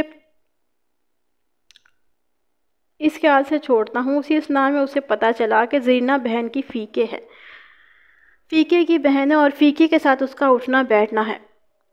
اگر وہ براہ راست زرینہ کا رشتہ مانگتا تو شاید اسے کامیابی نہ ہوتی، اس لیے اس نے فیقے کی کمزوری پکڑی۔ اسے معلوم تھا کہ اسی کی طرح فیقے کی شہرت بھی اچھی نہیں تھی اور کوئی اسے رشتہ نہیں دیتا۔ ایک شام نیاز علی فیقے کو ایک طرف لے گیا اور کہا، یار فیقے، میں تمہارے ساتھ ایک بات کرنا چاہتا ہوں۔ فیقے نے اس روز جوئے میں کچھ رقم جیتی تھی اور بڑی ترنگ میں تھا۔ کیا بات ہے چودھری نیاز علی، اس نے کہا، کوئی پیسوں ویسوں کی ضرورت تو نہیں؟ پیسے اللہ کے فضل سے بہت ہیں، نیاز علی نے کہا۔ میں تمہاری شادی کے سلسلے میں بات کرنا چاہتا ہوں۔ شادی کی بات سن کر فیقہ خوش بھی ہوا اور حیران بھی۔ چودھری، تمہیں میری شادی کا خیال کیسے آ گیا؟ بات یہ ہے کہ میری ایک چھوٹی بہن ہے، نیاز علی نے کہا۔ بات گھریلو مسئلوں کی وجہ سے اس کی وقت پر شادی نہیں ہو سکی۔ میرا مطلب ہے کہ اس کی عمر تھوڑی سی زیادہ ہو گئی ہے۔ میں تمہیں کافی عرصے سے جانتا ہوں، تم سمجھدار اور شریف آدمی ہو۔ اچھی طرح سوچ لو، میں جوا کھیلتا ہوں، فیقے نے کہا، اور تمہارے گھر والوں کو یہ بات پسند نہیں آئے گی۔ اور یار، جوا تو میں بھی کھیلتا ہوں، اس میں کوئی ایسی برائی نہیں ہے، اور گھر والوں کو یہ بات بتانے کی کیا ضرورت ہے؟ تو پھر ٹھیک ہے، جیسے تمہاری مرضی، لیکن ایک بات سن لو، پہلے اپنے گھر والوں سے بات کر لو، یہ نہ ہو کہ وہ میری ماں کی بے عزتی کر دیں۔ نیاز علی سوچنے کی اداکاری کرتے ہوئے بولا، یہ تم صحیح کہتے ہو، گھر والوں کو راضی کرنا ذرا مشکل ہوگا۔ اصل میں ابا جی میری اور عشرت کی وٹے سٹے کی شادی کرنا چاہتے ہیں۔ انہوں نے ایک خاندان بھی دیکھ لیا ہے جہاں میرا بھی رشتہ ہو جائے گا اور عشرت کا بھی، لیکن مجھے وہ لڑکی پسند نہیں ہے۔ پھر اس نے چالاکی سے اضافہ کیا، اگر تمہاری کوئی بہن ہوتی تو بات آسانی سے بن جاتی۔ فیقے نے قدرے تامل کرتے ہوئے کہا، بہن تو ہے مگر اس کی عمر کم ہے۔ شادی کے قابل تو ہے نا؟ شادی کے قابل تو ہے، مگر تم سے آدھی عمر کی ہوگی۔ عمر کی فکر نہیں کرو، ہم کوئی معمولی لوگ نہیں ہیں، وہ ہمارے گھر میں عیش کرے گی، عیش۔ قدر توقف کے بعد اس نے کہا، بہن تو میری بھی زیادہ عمر کی نہیں ہے، تم سے کم از کم 10 سال چھوٹی ہوگی۔ اچھا، میں گھر میں بات کروں گا، صرف بات کرنے سے کچھ نہیں ہوگا، ہمیں اپنی بات منوانی پڑے گی، ذرا زور لگانا پڑے گا۔ یہ بات چیت 2-3 ہفتے تک چلتی رہی اور بالآخر دونوں نے اپنے اپنے والدین کو وٹے سٹے کی اس شادی پر راضی کر لیا۔ بلکہ حقیقت یہ تھی کہ چودھری منصب علی تو پہلے ہی روز راضی ہو گیا تھا، بلکہ وہ خوش ہوا تھا کہ اس کے سر سے بوجھ اترا۔ اصل کوشش فیقے کو کرنی تھی۔ اس کے ماں باپ بڑی مشکل سے اور بہت ساری یقین دہانیوں کے بعد راضی ہوئے تھے۔ نیاز علی نے وعدہ کیا تھا کہ وہ زرینہ کے نام جائیداد لگا دے گا اور اسے ہر طرح خوش رکھے گا، لیکن وہ چند ماہ سے زیادہ اس وعدے کو نہ نبھا سکا۔ فیقے کی بات ختم ہوئی تو میں نے پوچھا، کیا نیاز علی شادی کے بعد بھی جوا کھیلتا تھا؟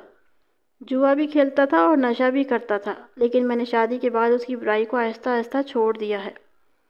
نیاز علی کے گھر والے کہتے ہیں کہ قتل تمہاری بہن نے کیا ہے۔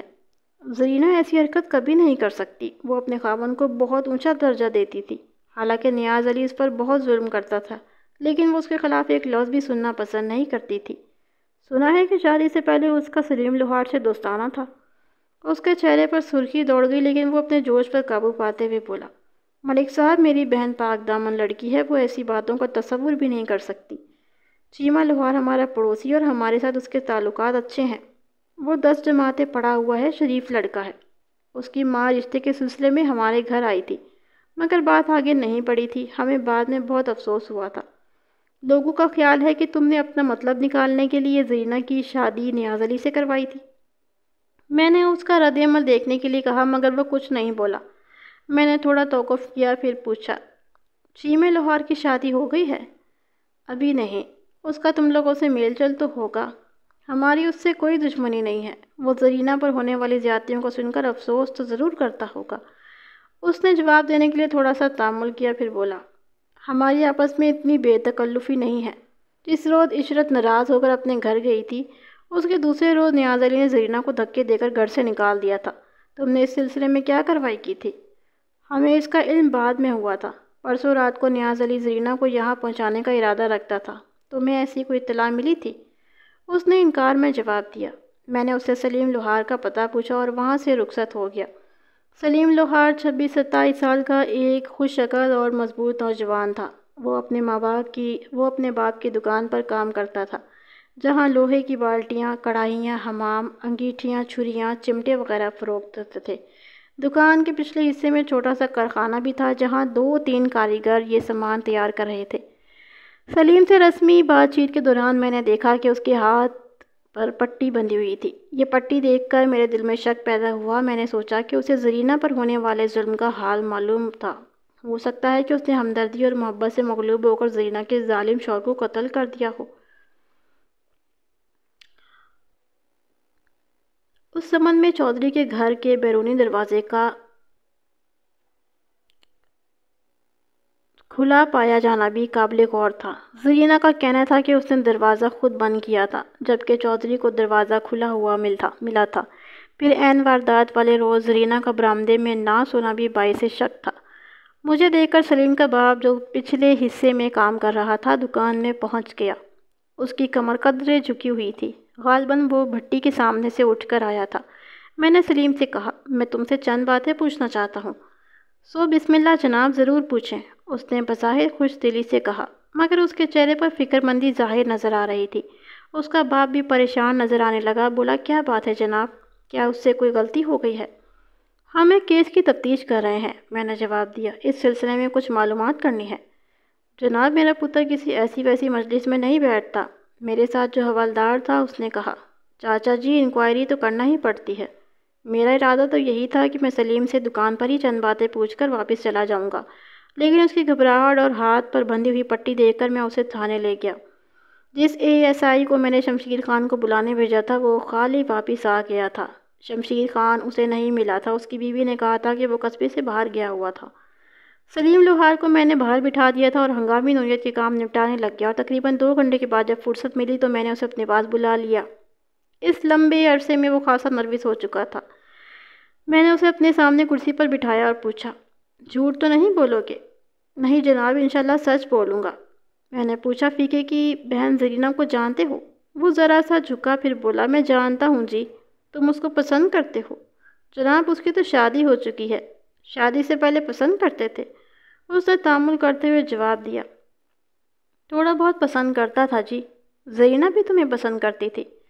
اس نے جواب دینے میں تھوڑی دیر لگائی۔ میں نے سختی سے پوچھا، کچھ چھپانے کی کوشش نہ کرنا، زرینہ نے مجھے سب کچھ بتا دیا ہے، میں اس کی پوری کہانی سن کر آ رہا ہوں۔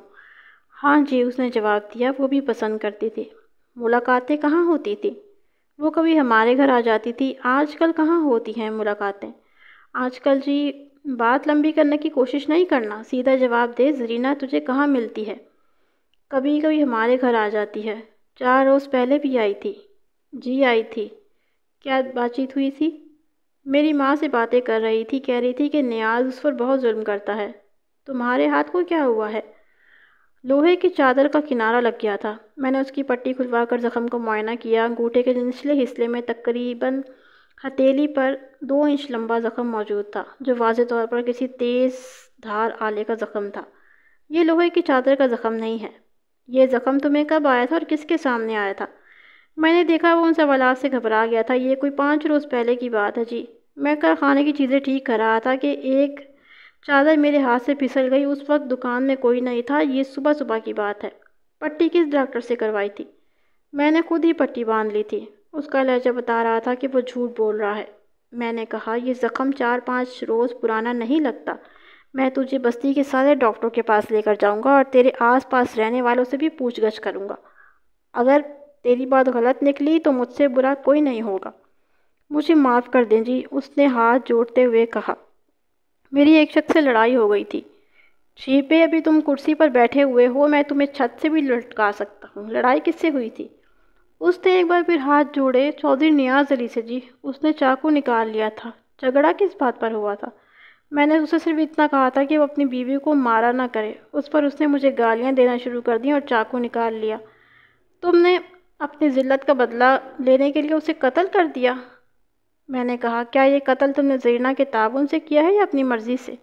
وہ قسمیں کھانے لگا کہ اسے قتل کے بارے میں کچھ معلوم نہیں ہے۔ میں نے اسے سوچنے کا موقع دینے کے لیے حوالات میں بند کر دیا اور 2 آدمیوں کے ہمراہ خانہ تلاشی لینے کے لیے اس کے گھر پہنچ گیا، مگر وہاں سے کچھ برآمد نہیں ہوا۔ پھر ہم نے دکان کی تلاشی لی اور وہاں کام کرنے والوں سے پوچھ گچھ کی، وہاں سے بھی کوئی قابل اعتراض چیز برآمد نہیں ہوئی۔ اگلے روز میں نے شمشیر خان کے دروازے پر دستک دی۔ اس وقت صبح کے 7 بجے تھے اور مجھے یقین تھا کہ شمشیر خان گھر پر ہی ہوگا۔ دروازہ اس کی بیوی حشمت بی بی نے کھولا اور میرے استفسار پر بتایا کہ شمشیر خان 3 روز سے لاہور گیا ہوا ہے۔ 3 روز کا مطلب یہی تھا کہ واردات والی رات وہ بستی میں موجود نہیں تھا۔ میں نے کہا، حشمت بی بی، میں تم سے 2-4 باتیں پوچھنا چاہتا ہوں۔ دروازے پر کھڑے کھڑے پوچھ لو یا اندر بٹھاؤ گی؟ تھانے دار صاحب، میں اتنی بھی بے مروت نہیں ہوں۔ 1 منٹ ٹھہریں، میں بیٹھک کا دروازہ کھولتی ہوں۔ اس نے بیٹھک کا دروازہ کھول کر مجھے اندر بٹھایا اور پوچھا، لسی پئیں گے یا چائے؟ اس کی ضرورت نہیں، میں نے کہا۔ پھر اصل بات کی طرف آتے ہوئے پوچھا، 3 روز پہلے تم چودھری علی کے گھر گئی تھی؟ میں ادھر سے گزر رہی تھی، یوں ہی خیال آیا کہ صلح مارتی چلوں۔ میں نے پوچھا، زرینہ سے کیا بات ہوئی تھی؟ اس نے میرے سوال کے جواب دینے کے بجائے اندر کی طرف رخ کر کے اپنی بیٹی کو آواز دی اور لسی لانے کے لیے کہا۔ پھر میری طرف متوجہ ہوئی۔ ملک صاحب، میرا آدمی پولیس کے لیے مخبری کرتا ہے اور انعام و اکرام بھی پاتا ہے، مگر میں نے یہ کام کبھی نہیں کیا۔ کام کی بات بتاؤ گی تو تمہیں بھی انعام مل جائے گا۔ میں نے کہا، پہلے تو یہ بتاؤ کہ زرینہ کو تم نے کیا بتایا تھا؟ اس نے آپ کو کیا بتایا ہے جو تم نے اسے بتانے سے منع کیا تھا؟ آج کل کسی کا بھلا نہیں کرنا چاہیے، اس نے برا سا منہ بتایا۔ میں نے اس کے ساتھ مہربانی کی تھی، اس نے الٹا میرا نام لگا دیا۔ میں نے اسے صرف یہ کہا تھا کہ اپنے آدمی کا گھر نہ چھوڑے، بس اتنی سی بات تھی۔ حشمت بیوی، کھل کر بات کرو، اس طرح بات نہیں بنے گی۔ جو کچھ تم نے زرینہ کو بتایا تھا اس کا نیاز علی کے قتل سے گہرا تعلق معلوم ہوتا ہے۔ اتنی سی بات نہیں تھی، میں تمہیں پوچھ گچھ کے لیے تھانے بھی لے جا سکتا ہوں۔ اسی اثناء میں ایک 13-14 سالہ لڑکی لسی کا گلاس لیے کمرے میں داخل ہوئی۔ اس نے مجھے سلام کیا اور گلاس میں میز پر رکھ کر واپس چلی گئی۔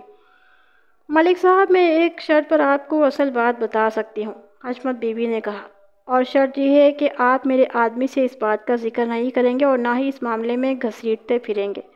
ہم خواہ کسی کو نہیں گھسیٹتے۔ اگر تیرے آدمی نے کوئی جرم نہیں کیا تو ہم اس سے کچھ نہیں کہیں گے۔ ہاں، یہ وعدہ میں کر سکتا ہوں کہ تمہاری کسی بات کا ذکر تمہارے آدمی سے نہیں کروں گا۔ وہ اٹھتے ہوئے بولی، آپ لسی پئیں، میں ابھی آئی۔ میں نے لسی کے چند گھونٹ بھرے اور کمرے کا جائزہ لینے لگا۔ وہ سستے فرنیچر سے آراستہ ایک سادہ سا کمرہ تھا، جس میں نہ کوئی قالین بچھا ہوا تھا اور نہ ہی قیمتی پردے آویزاں تھے۔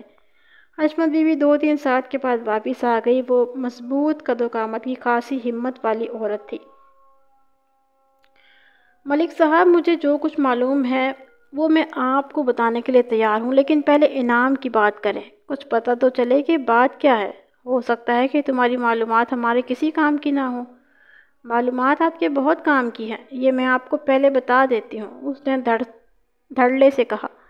آپ لوگ دوسروں کی جیبیں خالی کرتے ہیں، آج میں آپ کی جیب خالی کروں گی۔ پہلے میرا انعام نکال کر یہاں رکھ دیں۔ اس نے انگلی سے اشارہ کیا۔ مجھے ہنسی آ گئی۔ میں نے پوچھا، اگر تمہارے معاملات ہمارے کام کی نہ ہوئی تو پیسے اٹھا کر جیب میں رکھ لینا اور لسی پی کر اللہ بیری ہو جانا۔ میں نے کچھ پیسے نکال کر میز پر رکھ دیے۔ اس نے کہا کہ تھوڑے ہیں۔ میں نے ایک نوٹ اور نکال کر رکھ دیا۔ تب اس نے بات شروع کی۔ یہ 4-5 روز پہلے کی بات ہے۔ شمشیر خان اسی بیٹھک میں بیٹھا 2 آدمیوں سے بات کر رہا تھا، اور یہ بات آپ اچھی طرح جانتے ہیں کہ شمشیر خان کے ساتھ اٹھنے بیٹھنے والے لوگ شریف نہیں ہوتے۔ یہ جن 2 آدمیوں کا میں نے ذکر کیا ہے، ان میں ایک بالا کشمیری اور دوسرا حنیف ٹنڈا تھا۔ اقبال اور بالا کشمیری اور حنیف ٹنڈا دونوں سزا یافتہ مجرم اور ہسٹری شیٹر تھے۔ حشمت بی بی نے بات جاری رکھتے ہوئے کہا کہ وہ کسی کام سے دروازے کے قریب گئی تو ایک جملہ سن کر چونک پڑی۔ حنیف ٹنڈا کہہ رہا تھا، سنا ہے کہ نیاز علی کے گھر والی بہت سونی ہے، دلدار، حسین، کہ تو وارے نیارے ہو گئے۔ بالے نے کہا، مجھے امید نہیں کہ نیاز علی اپنی گھر والی کو اس کے حوالے کرے۔ اتنا بغیرت نہیں کہ وہ کچھ دے دلا کر بات ختم کر دے گا۔ میرا خیال ہے کہ نیاز علی نے جان بوجھ کر یہ حرکت کی ہے۔ حشمت بی بی نے اپنے خاوند کو کہتے سنا، وہ اپنی گھر والی سے بہت تنگ ہے اور اس نے مجھے چھٹکارا پانے کی فکر میں ہے۔ حنیف ٹنڈے نے پوچھا کہ کیا وہ لڑتی جھگڑتی ہے؟ سارا پھڈا نیاز علی کی بہن کا ہے۔ وہ فیقے کے گھر والی ہے اور نیاز علی کی بیوی فیقے کی بہن ہے، یعنی وٹے سٹے کا معاملہ ہے۔ ہاں، نیاز علی نے ایک دفعہ مجھے بتایا تھا کہ اس کی بہن فیقے کے گھر میں خوش نہیں ہے۔ سسرال والے اس پر بہت زیادتی کرتے ہیں اور وہ اس زیادتی کا بدلہ اپنی گھر والی سے لینا چاہتا ہے، لیکن سنا ہے کہ وہ بڑی ڈھیٹ عورت ہے۔ نیاز علی اسے کئی دفعہ گھر سے نکال چکا ہے، مگر وہ پھر واپس آ جاتی ہے۔ اب اس نے جان چھڑانے کا یہ نیا طریقہ نکالا ہے۔ حنیف ٹنڈے نے کہا، اے شمشیر خان، تم نے ہمیں پہلے کیوں نہیں بتایا؟ ہم اس کی جان چھڑوا دیتے۔ پھر وہ بالے سے مخاطب ہوا، کیا خیال ہے بالے، یہ اپنے دلدار حسین سے بات کریں؟ کیا مطلب؟ مطلب یہ کہ اس کے ساتھ کڑی کا سودا کر لیتے ہیں، وہ شریف آدمی ہے، راضی ہو جائے گا۔ کیا تم چودھری کی بیوی کو گھر میں بساؤ گے؟ اوہو، مجھے بھینس پالنے کا شوق نہیں ہے، حنیف ٹنڈے نے کہا۔ 2-4 مہینے اپنے پاس رکھ کر منڈی میں پہنچا دیں گے۔ بات کرنی ہے تو آج ہی کر لو، شمشیر خان نے کہا۔ نیاز علی نے دلدار حسین سے وعدہ کیا اور وہ 1-2 روز میں اپنی گھر والی کو اس کے حوالے کر دے گا۔ حشمت بی بی نے بات ختم کرتے ہی میز پر رکھتے ہوئے نوٹ کسی جواری کی طرح سمیٹ لیے۔ اس نے واقعی کرامت معلومات فراہم کی تھی۔ حشمت بی بی، ایک بات میری سمجھ میں نہیں آئی۔ میں نے کہا نیاز علی اپنی گھر والی کو دلدار حسین کے سپرد کیوں کرنا چاہتا تھا؟ یہ بات دلدار حسین سے جا کر پوچھ لیں۔ میں نے چند سوالات اور کیے اور رخصت ہو گیا۔ دلدار حسین اگرچہ ایک کاروباری شخص تھا، لیکن جوئے کا پرانا ماہر تھا۔ اس کے بارے میں مشہور تھا کہ وہ تاش کے پتوں کے معاملے میں جادوگر ہے۔ تاش میں اس کو ہرانا بہت مشکل تھا۔ وہ بھی شمشیر خان کے اڈے پر جاتا تھا۔ میں نے 2 آدمی بھیج کر اسے تھانے بلا لیا اور اس وقت وہ میرے سامنے بیٹھا تھا۔ میں نے اس سے پوچھا، دلدار حسین، نیاز علی سے تمہاری آخری ملاقات کب ہوئی تھی؟ میرا پہلا سوال سنتے ہی وہ فکر مند دکھائی دینے لگا۔ بولا، کوئی 1 آدھ ہفتہ ہوا ہوگا۔ تمہارا اس کے ساتھ کیا معاملہ ہوا تھا؟ معاملہ؟ آپ کس معاملے کی بات کر رہے ہیں؟ سنا ہے کہ نیاز علی کی بیوی بہت خوبصورت ہے۔ جی، میں کیا کہہ سکتا ہوں؟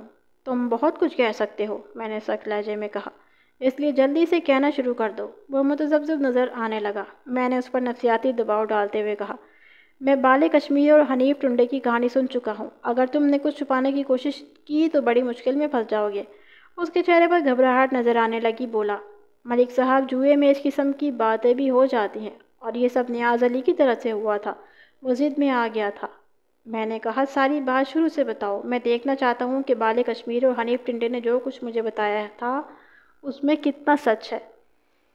اس نے تفصیل بتاتے ہوئے کہا کہ 7-8 روز پہلے اس کی نیاز علی کے ساتھ تاش کی بازی لگ گئی۔ نیاز علی بھی تاش کا اچھا کھلاڑی تھا۔ شروع میں 2-2 4-4 روپے کی شرطیں چلتی رہیں، اگرچہ کچھ بازیاں نیاز علی بھی جیت رہا تھا، تاہم دلدار حسین کا پلہ شروع سے بھاری تھا۔ اگر نیاز علی 2 روپے جیتتا تھا تو وہ 4 روپے جیت جاتا تھا۔ رات کے 11 بجے نیاز علی کی جیب خالی ہو گئی۔ وہ سخت جھنجھلایا ہوا تھا۔ دلدار اٹھنے لگا تو نیاز علی نے اس کا بازو پکڑ لیا اور بولا، کہاں چل دی ہے، ابھی اور بازی ہوگی۔ دلدار حسین نے طنزیہ لہجے میں کہا، جیب تو تمہاری خالی ہو چکی ہے، کیا کپڑے داؤ پر لگاؤ گے؟ نیاز علی نے اپنی سونے کی انگوٹھی اتار کر سامنے رکھ دی۔ دلدار حسین، ہاتھی مرا ہوا بھی 1.25 لاکھ کا ہوتا ہے، اس انگوٹھی کا کیا دیتے ہو؟ یہ آدھے تولے کی انگوٹھی ہے، مجھے سونا خریدنے کا شوق نہیں ہے۔ نیاز علی نے پاس بیٹھے ہوئے دوسرے جواریوں کو انگوٹھی خریدنے کے لیے کہا۔ ایک جواری نے 40 روپے کی انگوٹھی گروی رکھ لی۔ اس زمانے میں سونا 100 روپے تولا تھا، یعنی زمانے کے 100 روپے آج کے 30,000 روپے کے برابر تھے۔ نیاز علی نے 40 روپے سامنے رکھ لی اور غصے کی وجہ سے بڑی بڑی بازیاں لگانے لگا۔ نتیجہ یہ نکلا کہ وہ آدھے پونے گھنٹے میں انگوٹھی کی رقم بھی ہار گیا۔ دلدار حسین نے رقم سمیٹ لی اور اٹھنے لگا۔ نیاز علی نے اسے پھر روک لیا اور ایک جواری سے کچھ روپے ادھار لے کر دوبارہ کھیلنا شروع کیا۔ شروع میں وہ 1-2 ہاتھ جیت بھی گیا، لیکن پھر ہارنا شروع ہو گیا، یہاں تک کہ ادھار لی ہوئی رقم بھی ہار گیا۔ چودھری کا لانا! دلدار حسین کھڑا ہو گیا۔ ایک رات کے لیے اتنا ہی کافی ہے۔ نیاز علی پر سخت جھنجھلاہٹ طاری تھی۔ اس نے کہا، ابھی کھیل ختم نہیں ہوا، میں اور کھیلوں گا۔ اب تو تمہیں کوئی قرضہ بھی نہیں دے گا۔ دلدار حسین نے کہا، جاؤ، جا کر گھر سو جاؤ۔ نیاز علی نے اس کا گریباں پکڑ لیا۔ ایسے نہیں جا سکتے تم، بازی اور ہوگی، 3 پتوں کی بازی اور نئی گڈی سے ہوگی۔ ایک ہی بازی ہوگی، یا آر یا پار، اپنی جیبوں کا سارا مال نکال کر رکھ دو۔ دلدار حسین نے ایک جھٹکے سے اپنا گریباں چھڑایا، غصے سے بولا، اب کیا اپنی بیوی کو داؤ پر لگاؤ گے؟ ہاں، میں اپنی بیوی کو داؤ پر لگاؤں گا۔ مردوں والی زبان کر رہے ہو؟ ہاں، یہ مردوں والی زبان ہے۔ اگر میں ہار گیا تو اپنی بیوی تمہارے حوالے کر دوں گا، اگر جیت گیا تو تمہاری جیبوں کی ساری رقم میری ہوگی، اور یہ بازی قسمت کی بازی ہوگی۔ پتوں کو میں ہاتھ لگاؤں گا اور نہ تم ہاتھ لگاؤ گے۔ ایک تیسرا آدمی ہمیں 3 پتے دے گا، جس کے پتے بڑے ہوں گے وہ جیت جائے گا۔ دلدار حسین نے وہاں پر موجود لوگوں سے کہا، او بھائیو، اس کو سمجھاؤ، یہ اپنی بیوی کو داؤ پر لگا رہا ہے، معلوم ہوتا ہے اس کا دماغ الٹ گیا ہے۔ تم کیوں فکر کرتے ہو؟ نیاز علی نے کہا، بیوی میری ہے، میں اس سے ویسے بھی خوش نہیں ہوں، میں کہہ دوں گا کہ وہ گھر سے بھاگ گئی ہے۔ دلدار حسین نے کہا کہ وہ یہ بازی کھیلنے پر راضی نہیں تھا۔ اول تو اسے بیوی والا معاملہ پسند نہیں تھا، اور دوم یہ کہ اس بازی میں کھلاڑی کے لیے اپنا کمال دکھانے کا کوئی موقع نہیں تھا، سارا کھیل قسمت کا تھا۔ تاہم نیاز علی کے اصرار پر اسے راضی ہونا پڑا۔ چنانچہ ایک نئی گڈی منگوائی گئی اور اسے اچھی طرح پھینٹا گیا۔ پھر ایک شخص نے دونوں کے سامنے 3 پتے رکھ دیے۔ دلدار حسین نے اپنے پتوں کے کنارے اٹھا کر دیکھا تو اس کا دل بیٹھ گیا۔ اس کے حصے میں 2 تگیاں اور 1 ستا آیا تھا۔ اسے اپنی ہار کا یقین ہو گیا، لیکن نیاز علی کے حصے میں 1 دگی، 1 تگی اور 1 بیگم آئی تھی۔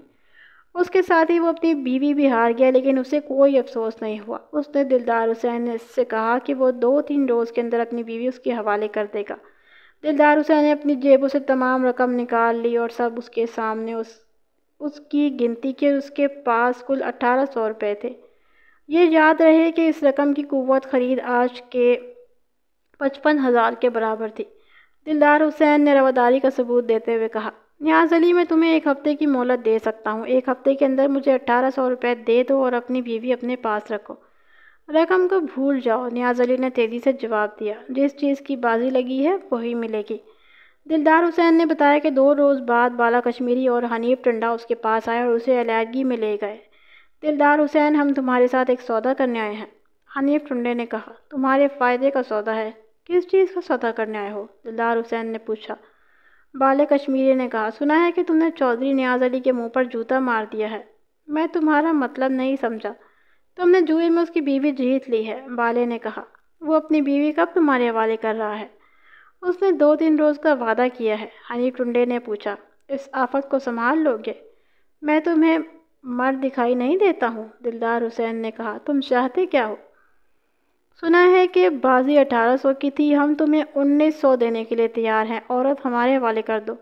دلدار حسین نے کچھ دیر ٹنڈے کی تجویز پر غور کیا، پھر بولا، عورت نیاز علی کی ہے، اگر وہ راضی ہو گیا تو مجھے کوئی اعتراض نہیں ہوگا۔ میں نے 1800 کی بازی کھیلی تھی، میرے لیے 1800 بھی بہت ہے۔ ٹھیک ہے، ہم تمہیں رقم دینے کے لیے تیار ہیں، نیاز علی سے ہماری بات کروا دو۔ دلدار حسین نے اپنا آدمی بھیج کر نیاز علی کو اپنے گھر بلوا لیا اور بالِ کشمیر اور حنیف ٹنڈے کے سامنے پوچھا کہ وہ اپنی بیوی کب حوالے کر رہا ہے۔ نیاز علی ان دو بدماشوں کو دیکھ کر قدرے مرعوب ہو گیا، پھر قدرے ہمت کر کے بولا، ان لوگوں کی موجودگی کا یہاں کیا مطلب ہے؟ استاد گری کس بات پر دکھا رہے ہو؟ حنیف ٹنڈے نے کہا، ہمیں بھی اپنا یار ہی سمجھو۔ بالے نے کہا، ہم نے دلدار حسین سے ایک سودا کیا ہے، ہمیں پتہ چلا ہے کہ عورت کی اور 1800 کی بازی لگی تھی۔ ہم نے اپنے یار سے کہا ہے کہ رقم ہم سے لے لے اور عورت ہمارے حوالے کر دے۔ ٹنڈے نے کہا، یار چودھری کو اس میں کیا اعتراض ہوگا، وہ تو بازی ہار ہی چکا ہے۔ نیاز علی نے ہولے سے سر ہلایا، بولا، بات تو تم صحیح کہتے ہو، لیکن میں تم لوگوں سے کیوں بات کروں؟ ہم دلدار حسین کو 100 روپے اوپر دینا چاہ رہے ہیں، لیکن اس نے انکار کر دیا، وہ 100 روپے تم لے لینا۔ نیاز علی نے پوچھا، رقم لائے ہو؟ بالے نے نوٹ نکال کر دکھائے۔ نیاز علی نے کہا، 200 روپے اوپر ہوں گے، ہمیں منظور ہے، جہاں ستیہ ناز وہاں سوا ستیہ ناز۔ نیاز علی نے دلدار حسین سے کہا، میں تمہیں 1600 روپے دوں گا، بولو کیا خیال ہے؟ یہ تو بے ایمانی ہوئی، دلدار حسین نے کہا، میں ان لوگوں سے خود بات کر سکتا ہوں۔ دلدار حسین، یہ سارا کام ہی بے ایمانی کا ہے، ایماندار ایسے کام نہیں کیا کرتے۔ دلدار حسین 1600 پر راضی ہو گیا، اسے یہ بھی مفت میں مل رہے تھے، وہ اس چکر سے الگ ہو جانا چاہتا تھا۔ نیاز علی کے مطالبے پر بالے نے 1000 روپے نکال کر نیاز علی کے ہاتھ پر رکھ دیے، باقی 1000 روپے مال وصول ہونے پر۔ نیاز علی نے 400 روپے اپنی جیب میں رکھے اور 600 روپے دلدار حسین کی طرف بڑھا دیا اور بالے سے کہا، کل رات 9:30 بجے پرائمری اسکول کے برآمدے میں انتظار کرنا، زرینہ وہاں پہنچ جائے گی، اسے کہنا کہ تمہیں میں نے بھیجا ہے، سواری کا انتظام کر کے آنا۔ تم ساتھ نہیں آؤ گے؟ میری کیا ضرورت ہے، اور میری باقی رقم؟ دلدار حسین نے پوچھا۔ باقی رقم ہم پہنچائیں گے، بالے نے کہا، فکر کیوں کرتے ہو؟ یہ سودا طے کرنے کے بعد نیاز علی رخصت ہو گیا۔ دلدار حسین نے مجھے بتایا کہ اس بات چیت کے 2 روز تک اسے بقیہ رقم نہیں ملی، پھر اس نے نیاز علی کے قتل کی خبر سنی تو خاموش ہو جانا ہی بہتر سمجھا۔ یہ معلومات حاصل ہونے کے بعد میں نے بالِ کشمیری اور حنیف ٹنڈے کی گرفتاری کے لیے ایک چھاپہ مارا، پارٹی ترتیب دی اور ASP علاقے کو بھی اس امر کی اطلاع بھجوا دی۔ 1 ہفتے تک دونوں کا کوئی سراغ نہیں ملا۔ اسی اثناء میں نے سلیم لوہار کو ایک معتبر شخص کی ذاتی ضمانت پر رہا کر دیا، لیکن دلدار حسین کو حوالات میں بند رکھا۔ ایک روز ہمیں ایک مخبر کے ذریعے اطلاع ملی کہ دونوں مفرور ملزموں نے قریبی گاؤں کے ایک زمیندار کے گھر میں پناہ لے رکھی ہے۔ میں نے اسی وقت ASI اور ہوشیار قسم کے سپاہی کو بلا کر ساری صورتحال بتائی اور کہا، ہوشیار قسم کے سپاہی، تم دونوں غلے کے بیوپاری کے بھیس میں جاؤ اور کچھ سن گن لے کر آؤ، ہمیں کوئی کارروائی تو نہیں کرنی ہوگی نا؟ کارروائی کی کوئی ضرورت نہیں، فی الحال تم زمیندار کی حویلی دکھاؤ اور گاؤں کا نقشہ بھی بناؤ، یہ بھی اندازہ لگانا کہ کارروائی کے لیے کتنے آدمیوں کی ضرورت ہوگی۔ ان کو رخصت کرنے کے بعد میں نے کوئی درجن بھر آدمیوں کی ایک پارٹی تیار کی اور ASI کی واپسی کا انتظار کرنے لگا۔ وہ تقریباً شام کے 6 بجے واپس آیا اور گاؤں کا رف سا نقشہ بنا کر میرے سامنے رکھ دیا۔ زمیندار کا نام جمال الدین ہے، اس نے بتایا، اچھا کھاتا پیتا زمیندار ہے اور پہلے بھی مجرموں کی پشت پناہی کرتا رہا ہے۔ دونوں ملزم اس کی حویلی میں چھپے ہوئے ہیں اور مسلح بھی۔ اگلے روز میں نے عدالت سے سرچ وارنٹ حاصل کیا اور چھاپہ مارا، پارٹی کے 8 افراد کو سادہ لباس میں الگ الگ گاؤں روانہ کر دیا۔ ان میں سے کچھ بنجاروں کے بھیس میں تھے اور کچھ گھسیاروں کے بھیس میں۔ انہیں میں نے ہدایت کر دی تھی کہ وہ گاؤں کے ارد گرد باہر جانے والے راستوں پر چھپ کر بیٹھ جائیں اور آنے جانے والوں پر نظر رکھیں۔ اس کے بعد میں نے 3 آدمیوں کو ساتھ لیا، ہم گھوڑوں پر سوار ہو کر گاؤں پہنچ گئے۔ وہ ایک چھوٹا سا گاؤں تھا جس میں زیادہ تر مزارعین رہتے تھے، وہاں نہ کوئی اسکول تھا، نہ ڈاک خانہ اور نہ ہی ڈسپنسری وغیرہ۔ چودھری جمال الدین کو ہماری آمد کی پہلے ہی خبر ہو گئی تھی، اس کے آدمی حویلی کے باہر ہی ہمارے منتظر تھے۔ انہوں نے ہمارے گھوڑے لے کر ایک طرف باندھ دیے اور ہمیں بیٹھک میں لے گئے، جہاں چودھری نے بڑی شان سے ہمارا استقبال کیا۔ وہ 55-56 سال کا طویل القامت اور باروب شخص تھا۔ رسمی کلمات کے بعد اس نے ہماری آمد کا مقصد دریافت کیا۔ چودھری میں کوئی لمبی چوڑی بات نہیں کروں گا، میں نے کھڑے کھڑے کہا۔ ہم بالے کشمیری اور حنیف ٹنڈے کو لینے کے لیے آئے ہیں، ان دونوں کو ہمارے حوالے کر دیں، باقی باتیں بعد میں ہوں گی۔ ملک صاحب تشریف تو رکھیں، آپ پہلے ہمارے گاؤں آئے ہیں، ہمیں کچھ خدمت کا موقع تو دیں۔ چودھری صاحب ہماری خدمت کر کے خوش نہیں ہوں گے کیونکہ میں خالی ہاتھ واپس نہیں جاؤں گا۔ وہ سنجیدہ ہو گیا، بولا، جن ملزموں کا آپ نے نام لیا ہے ان کا مجھے کوئی علم نہیں ہے، اس لیے میں آپ کی کوئی مدد نہیں کر سکتا۔ بیٹھک میں چند اور افراد بھی ہیں جن میں سے 2 اس کے بیٹے تھے۔ میں نے کہا، میں حویلی کی تلاشی لینا چاہتا ہوں۔ اتنی بڑی بات تو آج تک کسی نے نہیں کی۔ اس کا لہجہ سخت ہو گیا۔ تلاشیاں تو کمین لوگوں کے گھروں لی جاتی ہیں، ہم تو عزت والے لوگ ہیں۔ قانون سے لڑنے کی کوشش نہ کریں، میں نے کہا، اس سے آپ کو نقصان ہوگا۔ ایک نوجوان جو چودھری کے پیچھے کھڑا تھا، پڑھا لکھا لگتا تھا، بولا، تھانے دار صاحب، آپ نے قانون کی بات کی ہے تو ایک قانون کی بات میری بھی سن لیں۔ آپ عدالت کی اجازت کے بغیر میری حویلی کی تلاشی نہیں لے سکتے۔ عدالت کا حکم لے آئے، ہم آپ کو تلاشی لینے سے منع نہیں کریں گے۔ میں نے جیب سے سرچ وارنٹ نکال کر اس کے سامنے کر دیا۔ اس نے بغور سرچ وارنٹ کو معائنہ کیا، پھر بولا، معلوم ہوتا ہے کہ آپ نے پوری تیاری کر کے آئے ہیں۔ میں نے کہا، قانون نافذ کرنے والے کو خود بھی قانون کا احترام کرنا چاہیے۔ چودھری جمال الدین نے کہا، آپ ذرا صبر کریں، میں عورتوں کو ایک طرف کر دوں۔ اس کے اندر جانے کے بعد مجھے خیال آیا کہ وہ عورتوں کو ایک طرف کرنے کے ساتھ ملزموں کو بھی ایک طرف کر دے گا۔ میں نے اے ایس آئی کے کان میں کہا کہ وہ 2 آدمیوں کو حویلی کے پچھلی طرف بھیج دے۔ اے ایس آئی بھی وہی بات سوچ رہا تھا جو میرے ذہن میں آئی تھی۔ وہ تیزی سے باہر نکل گیا۔ اس کے جانے کے 2 منٹ بعد باہر سے فائر کی آواز سنائی دی۔ میں جلدی سے باہر نکلا تو دیکھا کہ اے ایس آئی نے ریوالور ہاتھ میں پکڑا ہوا تھا اور ان 2 آدمیوں کے پیچھے بھاگ رہا تھا جو گلی میں دوڑتے چلے جا رہے تھے۔ وہ مطلوبہ ملزمان تھے۔ میں نے اپنا گھوڑا نکالا اور فی الفور ان کے تعاقب میں روانہ ہوا۔ ساتھ ہی اے ایس آئی کو آواز دی کہ وہ اپنا گھوڑا لے آئے اور دوسری طرف سے ملزموں کا راستہ روکے۔ گاؤں کا نقشہ ہمارے ذہن میں محفوظ تھا۔ میں نے 2 ہوائی فائر بھی کی اور ملزموں کو رک جانے کا حکم دیا۔ ان میں سے ایک نے پلٹ کر فائر کیا اور اپنے ساتھی کے ہمراہ ایک کھلے ہوئے دروازے میں گھس گیا۔ میں نے دروازے کے قریب پہنچ کر گھوڑے کو روکا اور دیوار کے اوپر سے نظر ڈالی۔ وہ ایک کشادہ صحن تھا جس میں چند مویشی بندھے ہوئے تھے، مگر ملزمان کہیں نظر نہیں آئے۔ میں نے ایک سپاہی کو جو میرے پیچھے آ رہا تھا پتہ کرنے کے لیے اندر بھیج دیا اور خود آگے بڑھ گیا۔ دوسرے ہی لمحے میں گاؤں کے کنارے پر تھا۔ آگے گندم کے لہلہاتے کھیت نظر آ رہے تھے۔ پیچھے سے فائرنگ کی چند آوازیں آئی۔ میں واپس پلٹ کرنے کا ارادہ کر ہی رہا تھا کہ کسی کے دوڑنے کی آواز سنائی دی۔ میں نے آواز کے سمت نظر کی تو ملزمان ایک دیوار پر لانگنے کی کوشش کر رہا تھا۔ وہ بڑی پھرتی سے کھیتوں میں گھس گیا۔ میں نے گھوڑے کو ایڑ لگائی اور ملزموں کو للکارتے ہوئے 2 ہوائی فائر کیے۔ جو آدمی مختلف بھیسوں میں گاؤں کی نگرانی کر رہے تھے وہ فائرنگ کی آواز سن کر شدید ہوشیار ہو چکے تھے اور ملزموں کو دبوچنے کے لیے تیار تھے۔ یہ بلی چوہے کا کھیل بہت جلد ختم ہو گیا اور ہم نے دونوں ملزمان کو گرفتار کر لیا۔ جب ہم واپس روانہ ہوئے تو چودھری جمال الدین گھوڑے پر سوار وہاں پہنچا اور مجھے نوٹک کی جھلک دکھانے لگا۔ میں نے کہا، چودھری جمال الدین، میں نے تمہیں پہلے ہی کہہ دیا تھا کہ میں خالی ہاتھ واپس نہیں جاؤں گا۔ اب تم تھانے میں بات کرنا۔ جب تم ان کی کہانی سنو گے تو تمہارے یہ نوٹ جیب سے باہر نہیں آئیں گے۔ وہ غصے سے واپس پلٹ گیا۔ تھانے پہنچ کر میں نے دونوں کو الگ الگ بند کر دیا اور آرام کرنے گھر چلا گیا۔ جانے سے پہلے میں نے رات کی ڈیوٹی والوں کے لیے یہ پیغام چھوڑ دیا تھا کہ دونوں ملزمان کو سونے نہ دیا جائے اور ان سے الگ الگ پوچھ گچھ جاری رکھی جائے۔ اگلی صبح میں نے حنیف ٹنڈے کو اپنے پاس بلا لیا۔ اس کی عمر 30 برس کے لگ بھگ تھی۔ وہ خاصا مضبوط جوان تھا۔ اس کے بائیں ہاتھ کی انگلیاں کسی لڑائی میں کٹ گئی تھی اور تب سے اس کا نام ٹنڈا پڑ گیا تھا۔ رات بھر جاگنے کے باوجود وہ سست دکھائی نہیں دیتا تھا۔ میں نے کہا، کیوں بھائی ٹنڈے، کہانی خود ہی سناؤ گے یا ہمیں گلوانی پڑے گی؟ اس نے ڈٹائی سے جواب دیا، جناب، آپ کے آدمی مجھے ساری رات کہانیاں سناتے رہے ہیں اور میں اپنی کہانی بالکل بھول گیا ہوں۔ میرا خیال ہے کہ ایک رات اور آرام کر لو۔ میں نے کہا، تمہارے ساتھ کل بات کریں گے۔ حضور رحم کریں، ساری رات الو کی طرح جاگتا رہا ہوں، ایک رات اور جاگا تو میرا دماغ پھٹ جائے گا۔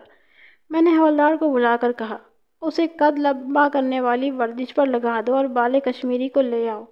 حوالدار اسے دوسرے کمرے میں لے گیا اور اس کے ہاتھ چھت سے لٹکنے والے 2 کوڑوں میں ڈال کر اتنا اونچا کر دیا کہ اس کے پیر کی انگلیاں بمشکل فرش پر ٹکتی تھیں۔ اس عرصے میں وہ دھاڑے مارتا رہا مگر حوالدار نے کوئی توجہ نہیں دی اور بالے کشمیری کو میرے پاس لے آیا۔ وہ قدرے لمبے قدر گورے رنگ کا خوش شکل نوجوان تھا۔ میں نے پوچھا، بالے رات کیسی گزری؟ سرکار مجھے تو آپ ایسے ہی پکڑ لائے ہیں، میں نے جرم سے توبہ کر لی ہے۔ میں نے پوچھا، نیاز علی کی گھر والی کا سودا کتنے پیسے میں ہوا تھا؟ میں کچھ نہیں جانتا جی، میں بالکل بے گناہ ہوں۔ دلدار حسین بھی ہمارا مہمان ہے، اس کو بلاؤں؟ وہ جھوٹ بکتا ہے جی۔ ابھی اس کی بات پوری بھی نہیں ہوئی تھی کہ میں نے ایک زوردار تھپڑ اس کے منہ پر مارا اور پوچھا، کیا جھوٹ بکتا ہے وہ؟ تھپڑ سے اسے کوئی خاص اثر نہیں ہوا۔ وہ بولا، وہ ہم پر جھوٹا الزام لگاتا ہے، ہمیں تو کچھ پتہ ہی نہیں۔ کون سا جھوٹا الزام؟ میں نے ایک اور تھپڑ مار دیا۔ سرکار، سودا اس نے خود کیا اور نام ہمارا لگا دیا۔ کس چیز کا سودا؟ عورت کا سودا۔ تمہیں کیسے پتہ چلا کہ اس نے تم پر کسی عورت کے سودے کا الزام لگایا ہے؟ سرکار، آپ نے خود کہا ہے۔ میں نے اس کے پیٹ میں گھونسا رسید کیا۔ میں نے یہ کب کہا ہے کہ تم پر دلدار حسین نے الزام لگا دیا ہے؟ سوال جواب کا سلسلہ آدھے پونے گھنٹے تک جاری رہا مگر وہ راستے پر نہیں آیا۔ میں نے اسے ٹنڈے کی جگہ بھجوا دیا اور ٹنڈے کو اپنے پاس بلایا۔ وہ بھی بڑا سخت جان نکلا۔ میں شام تک وقفے وقفے سے پوچھ گچھ کرتا رہا۔ اس عرصے میں دونوں کو وعدہ معاف گواہ بنانے کا لالچ دیتا رہا۔ رات کے 10 بجے بالے اقبالی بیان دینے پر تیار ہو گیا۔ میں نے اسے اپنے پاس بلایا۔ وہ فرش پر بیٹھ گیا۔ اس کی آنکھیں نیند سے بوجھل ہو رہی تھی۔ اس نے میرے سوالات کے جواب میں اٹک اٹک کر جو کہانی سنائی وہ میں آپ کو اپنے الفاظ میں پیش کرتا ہوں۔ بالے نے مجھے بتایا کہ نیاز علی کی بیوی کا قصہ سن کر ٹنڈا بہت خوش ہوا اور دلدار حسین سے بات کرنے کا فیصلہ کیا۔ بالے نے کہا کہ اس نے حنیف ٹنڈے کو منع کیا اور کہا، یار ہمیں چودھری کی بیوی کے معاملے میں نہیں پڑنا چاہیے، کوئی اور ہی چکر نہ ہو جائے۔ قارئین یہ بات ذہن میں رکھیں کہ بالا بیان دیتے وقت اپنی پوزیشن بچانے کی کوشش کر رہا تھا۔ حنیف ٹنڈے نے کہا، بات کرنے میں کیا حرج ہے؟ اگر چودھری اپنی بیوی کو گھر سے نکالنے پر تلا ہوا ہے تو ہم کیوں نہ فائدہ اٹھائیں؟ کیا تم چودھری کی بیوی کو گھر میں بساؤ گے؟ مجھے بھینس پالنے کا شوق نہیں ہے، ٹنڈے نے کہا۔ 2-4 مہینے کے بعد لڑکی کو منڈی میں پہنچا دیں گے۔ آپس میں صلاح مشورے کرنے کے بعد دونوں دلدار حسین کے پاس پہنچے اور کہا کہ وہ چودھری کی بیوی کو سودا کرنے آئے ہیں۔ دلدار حسین نے ان کی ساری بات سنی اور نیاز علی کو بلا لیا۔ بالے نے بتایا کہ نیاز علی پہلے تو بات کرنے سے انکار کرتا رہا، پھر 2000 پر راضی ہو گیا۔ ٹنڈے نے 1000 پیش کی دی جس میں سے 400 روپے چودھری نے اپنی جیب میں ڈال دیے اور 600 روپے دلدار حسین کو دے دیے۔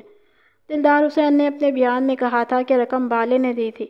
رقم جیب میں رکھنے کے بعد نیاز علی نے اس سے کہا کہ وہ اگلے روز 9:30 بجے اپنی بیوی کو پرائمری اسکول پہنچا دے گا۔ دونوں وہاں موجود رہیں اور سواری کا انتظام کر کے آئیں۔ دونوں اگلے روز 9 بجے ہی پرائمری اسکول پہنچ کر انتظار کرنے لگے۔ وہ 2 گھوڑے بھی ساتھ لائے تھے جنہیں انہوں نے اسکول کے تاریک صحن میں اگے ہوئے پیڑ کے ساتھ باندھ دیا تھا۔ ان کا پروگرام یہ تھا کہ وہ زینہ کو راتوں رات چودھری جمال الدین کی حویلی میں پہنچا دیں گے۔ 9:15 بجے دلدار حسین بھی وہاں پہنچ گیا کیونکہ اسے اپنی بقایا رقم وصول کرنا تھی، لیکن بقول بالے حنیف ٹنڈے کی نیت خراب ہو چکی تھی اور وہ مزید رقم دینے کا کوئی ارادہ نہیں رکھتا تھا۔ تینوں رات کے 10 بجے تک انتظار کرتے رہے مگر نیاز علی کی گھر والی نہیں آئی۔ اگلے روز شمشیر خان کے ڈیرے پر حنیف ٹنڈے نے نیاز علی کا گریبان پکڑ لیا اور اس کی گھر والی کے بارے میں پوچھا۔ اتنے اوکھے کیوں ہوتے ہو؟ نیاز علی گریبان چھڑاتے ہوئے بولا۔ میں نے اپنی گھر والی کو بھیجا تھا، وہ ادھر سے چکر لگا کر واپس آ گئی، وہاں کوئی نہیں تھا۔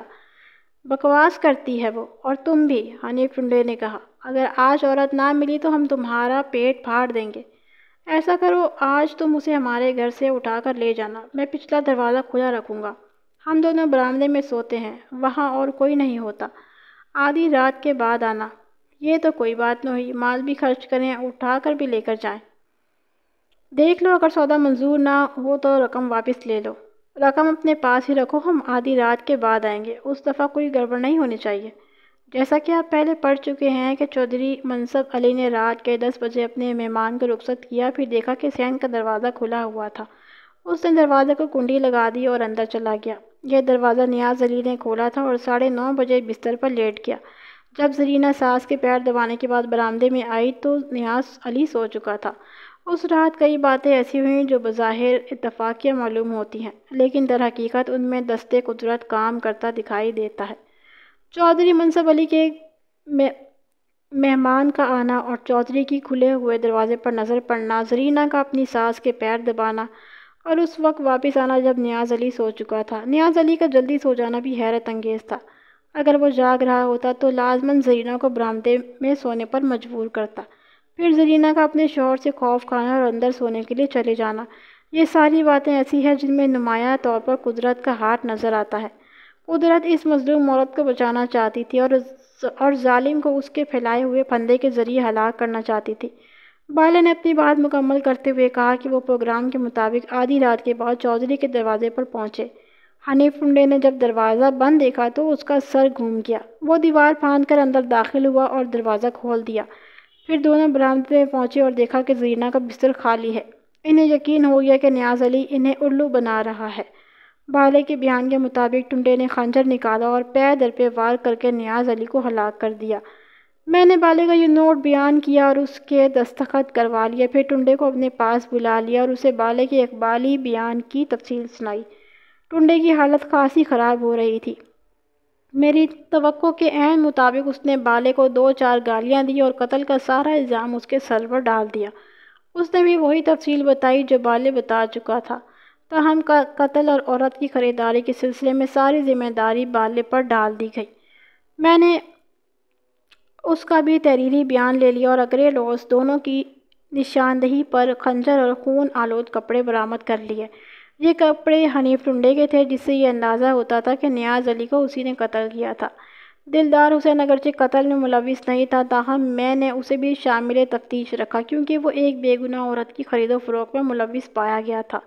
شام کے وقت میں تینوں ملزموں کو چودھری منصب علی کے گھر لے گیا اور بالے سے کہا، مجھے تفصیل سے بتاؤ کہ تم دونوں کس راستے گھر میں داخل ہوئے تھے اور نیاز علی کہاں سویا ہوا تھا۔ یہ سوال میں نے چودھری منصب اور دیگر اہل خانہ کے سامنے کیا تھا۔ اس سوال کا مقصد یہ تھا کہ میں اس کے بیان کو ڈبل چیک کرنا چاہتا تھا، نیز گھر والوں پر حقیقت کو آشکار کرنا چاہتا تھا۔ والے نے تفصیل کے ساتھ واردات کا پورا حال بیان کیا اور یہ بھی بتایا کہ برآمدے میں کتنی چارپائیاں بچھی تھیں اور ان کی کیا پوزیشن تھی۔ کئی اور چھوٹی چھوٹی باتیں بھی بتائیں۔ جب سب کچھ بتا چکا تو چودھری اور اس کے خاندان کی حالت قابل دید تھی۔ میں نے چودھری سے کہا، چودھری صاحب ان کو پہچانے، یہ ہیں آپ کے بیٹے کے قاتل۔ وہ کہرہ کھود نظروں سے بالے اور حنیف ٹنڈے کو دیکھ رہا تھا۔ دیگر اہل خانہ کی بھی حالت عجیب تھی۔ میں نے پوچھا، کیا اب یہ نہیں پوچھیں گے کہ انہوں نے کس وجہ سے نیاز علی کو قتل کیا تھا؟ ملک صاحب ان کو یہاں سے لے جائیں اور پھانسی پر لٹکا دیں، مجھے ان کی شکلیں دیکھ کر وحشت ہو رہی ہے۔ عورتیں ایک اندرونی دروازے میں کھڑی تھیں اور ان میں زرینہ کا چہرہ بھی نظر آ رہا تھا، اس کی آنکھوں میں آنسوؤں سے بھری ہوئی تھی۔ میں نے کہا، چودھری صاحب میرا کام صرف تفتیش کرنا ہے، سزا دینا عدالت کا کام ہے، لیکن میں آپ کو یہ ضرور بتاؤں گا کہ قتل کے پیچھے کہانی کیا ہے۔ میں نے اسے تفصیل سے ساری بات بتائی کہ کس طرح نیاز علی نے اپنی بیوی کو جوئے میں ہارا تھا اور بعد میں اس کا سودا کرتے ہوئے 400 روپے کمائے تھے، پھر کس طرح اپنی بے گناہ بیوی کو ان بدماشوں کے حوالے کرنے کا وعدہ کیا تھا۔ یہ جھوٹ ہے، چودھرانی نے کہا، میرا بیٹا ایسی حرکت کبھی نہیں کر سکتا۔ میں نے کہا، چودھرانی کوئی عورت اپنے بیٹے کے متعلق ایسی بات نہیں سن سکتی، لیکن دنیا میں ظلم کرنے والے بھی ماؤں کے بیٹے ہی ہوتے ہیں۔ یہ دلدار حسین جواری ہے۔ میں نے دلدار حسین کی طرف اشارہ کیا۔ نیاز علی نے اس کے ساتھ جوا کھیلا تھا، وہ اس کے پاس اپنی نقدی اور انگوٹھی ہارنے کے بعد بیوی کو بھی ہار گیا۔ یہ بات شمشیر خان کے اڈے پر جانے والا ہر شخص جانتا ہے۔ چودھری نے کہا، ایسی حرکت تو کوئی بغیرت ہی کر سکتا ہے۔ چودھری صاحب میں یہ بات نہیں کہنا چاہتا تھا، لیکن آپ نے خود ہی کہہ دیا ہے۔ میں آپ کے گھر کی پوری کہانی سن چکا ہوں۔ اس ساری تباہی کا سبب وٹے سٹے کی شادی ہے۔ آپ کی بیٹی اپنے خاوند سے لڑ جھگڑ کر گھر آ جاتی تھی اور آپ اس کی باتیں سن کر اپنی بہو پر ظلم کرتے تھے۔ آپ کا بیٹا زرینہ کو گھر میں نہیں رکھنا چاہتا تھا، اور یہ بات آپ اچھی طرح معلوم ہے کہ قتل سے چند روز پہلے اس نے زرینہ کو مار کر گھر سے نکال دیا تھا۔ اگر یہ آپ کی بیٹی کی طرح خود سر ہوتی تو 1 منٹ بھی یہاں نہیں ٹکتی، لیکن یہ 2.5-3 گھنٹے آپ کے دروازے پر بیٹھی روتی رہی، پھر محلے والوں کے سمجھانے پر آپ اسے اندر لے گئے۔ اگر آپ لوگ اس کو اپنی بیٹی کی طرح سمجھتے تو کبھی ایسا ظلم نہ کرتے۔ انسان کو قدرت کی گرفت سے ڈرنا چاہیے۔ ان سب نے خاموشی سے میری باتیں سنی، بولنے کی کچھ گنجائش بھی نہیں تھی، کیونکہ وہ اپنی زیادتیوں کا حال بخوبی جانتے تھے۔ یہ کہانی میں نے اپنی ڈاکٹر بھانجی کے اصرار پر لکھی ہے۔ ان کا کہنا ہے کہ وٹے سٹے کی شادیوں کی وجہ سے عورتوں پر بڑا ظلم ہوتا ہے، اس لیے لوگوں کو اس برائی کے بارے میں بار بار بتانا چاہیے۔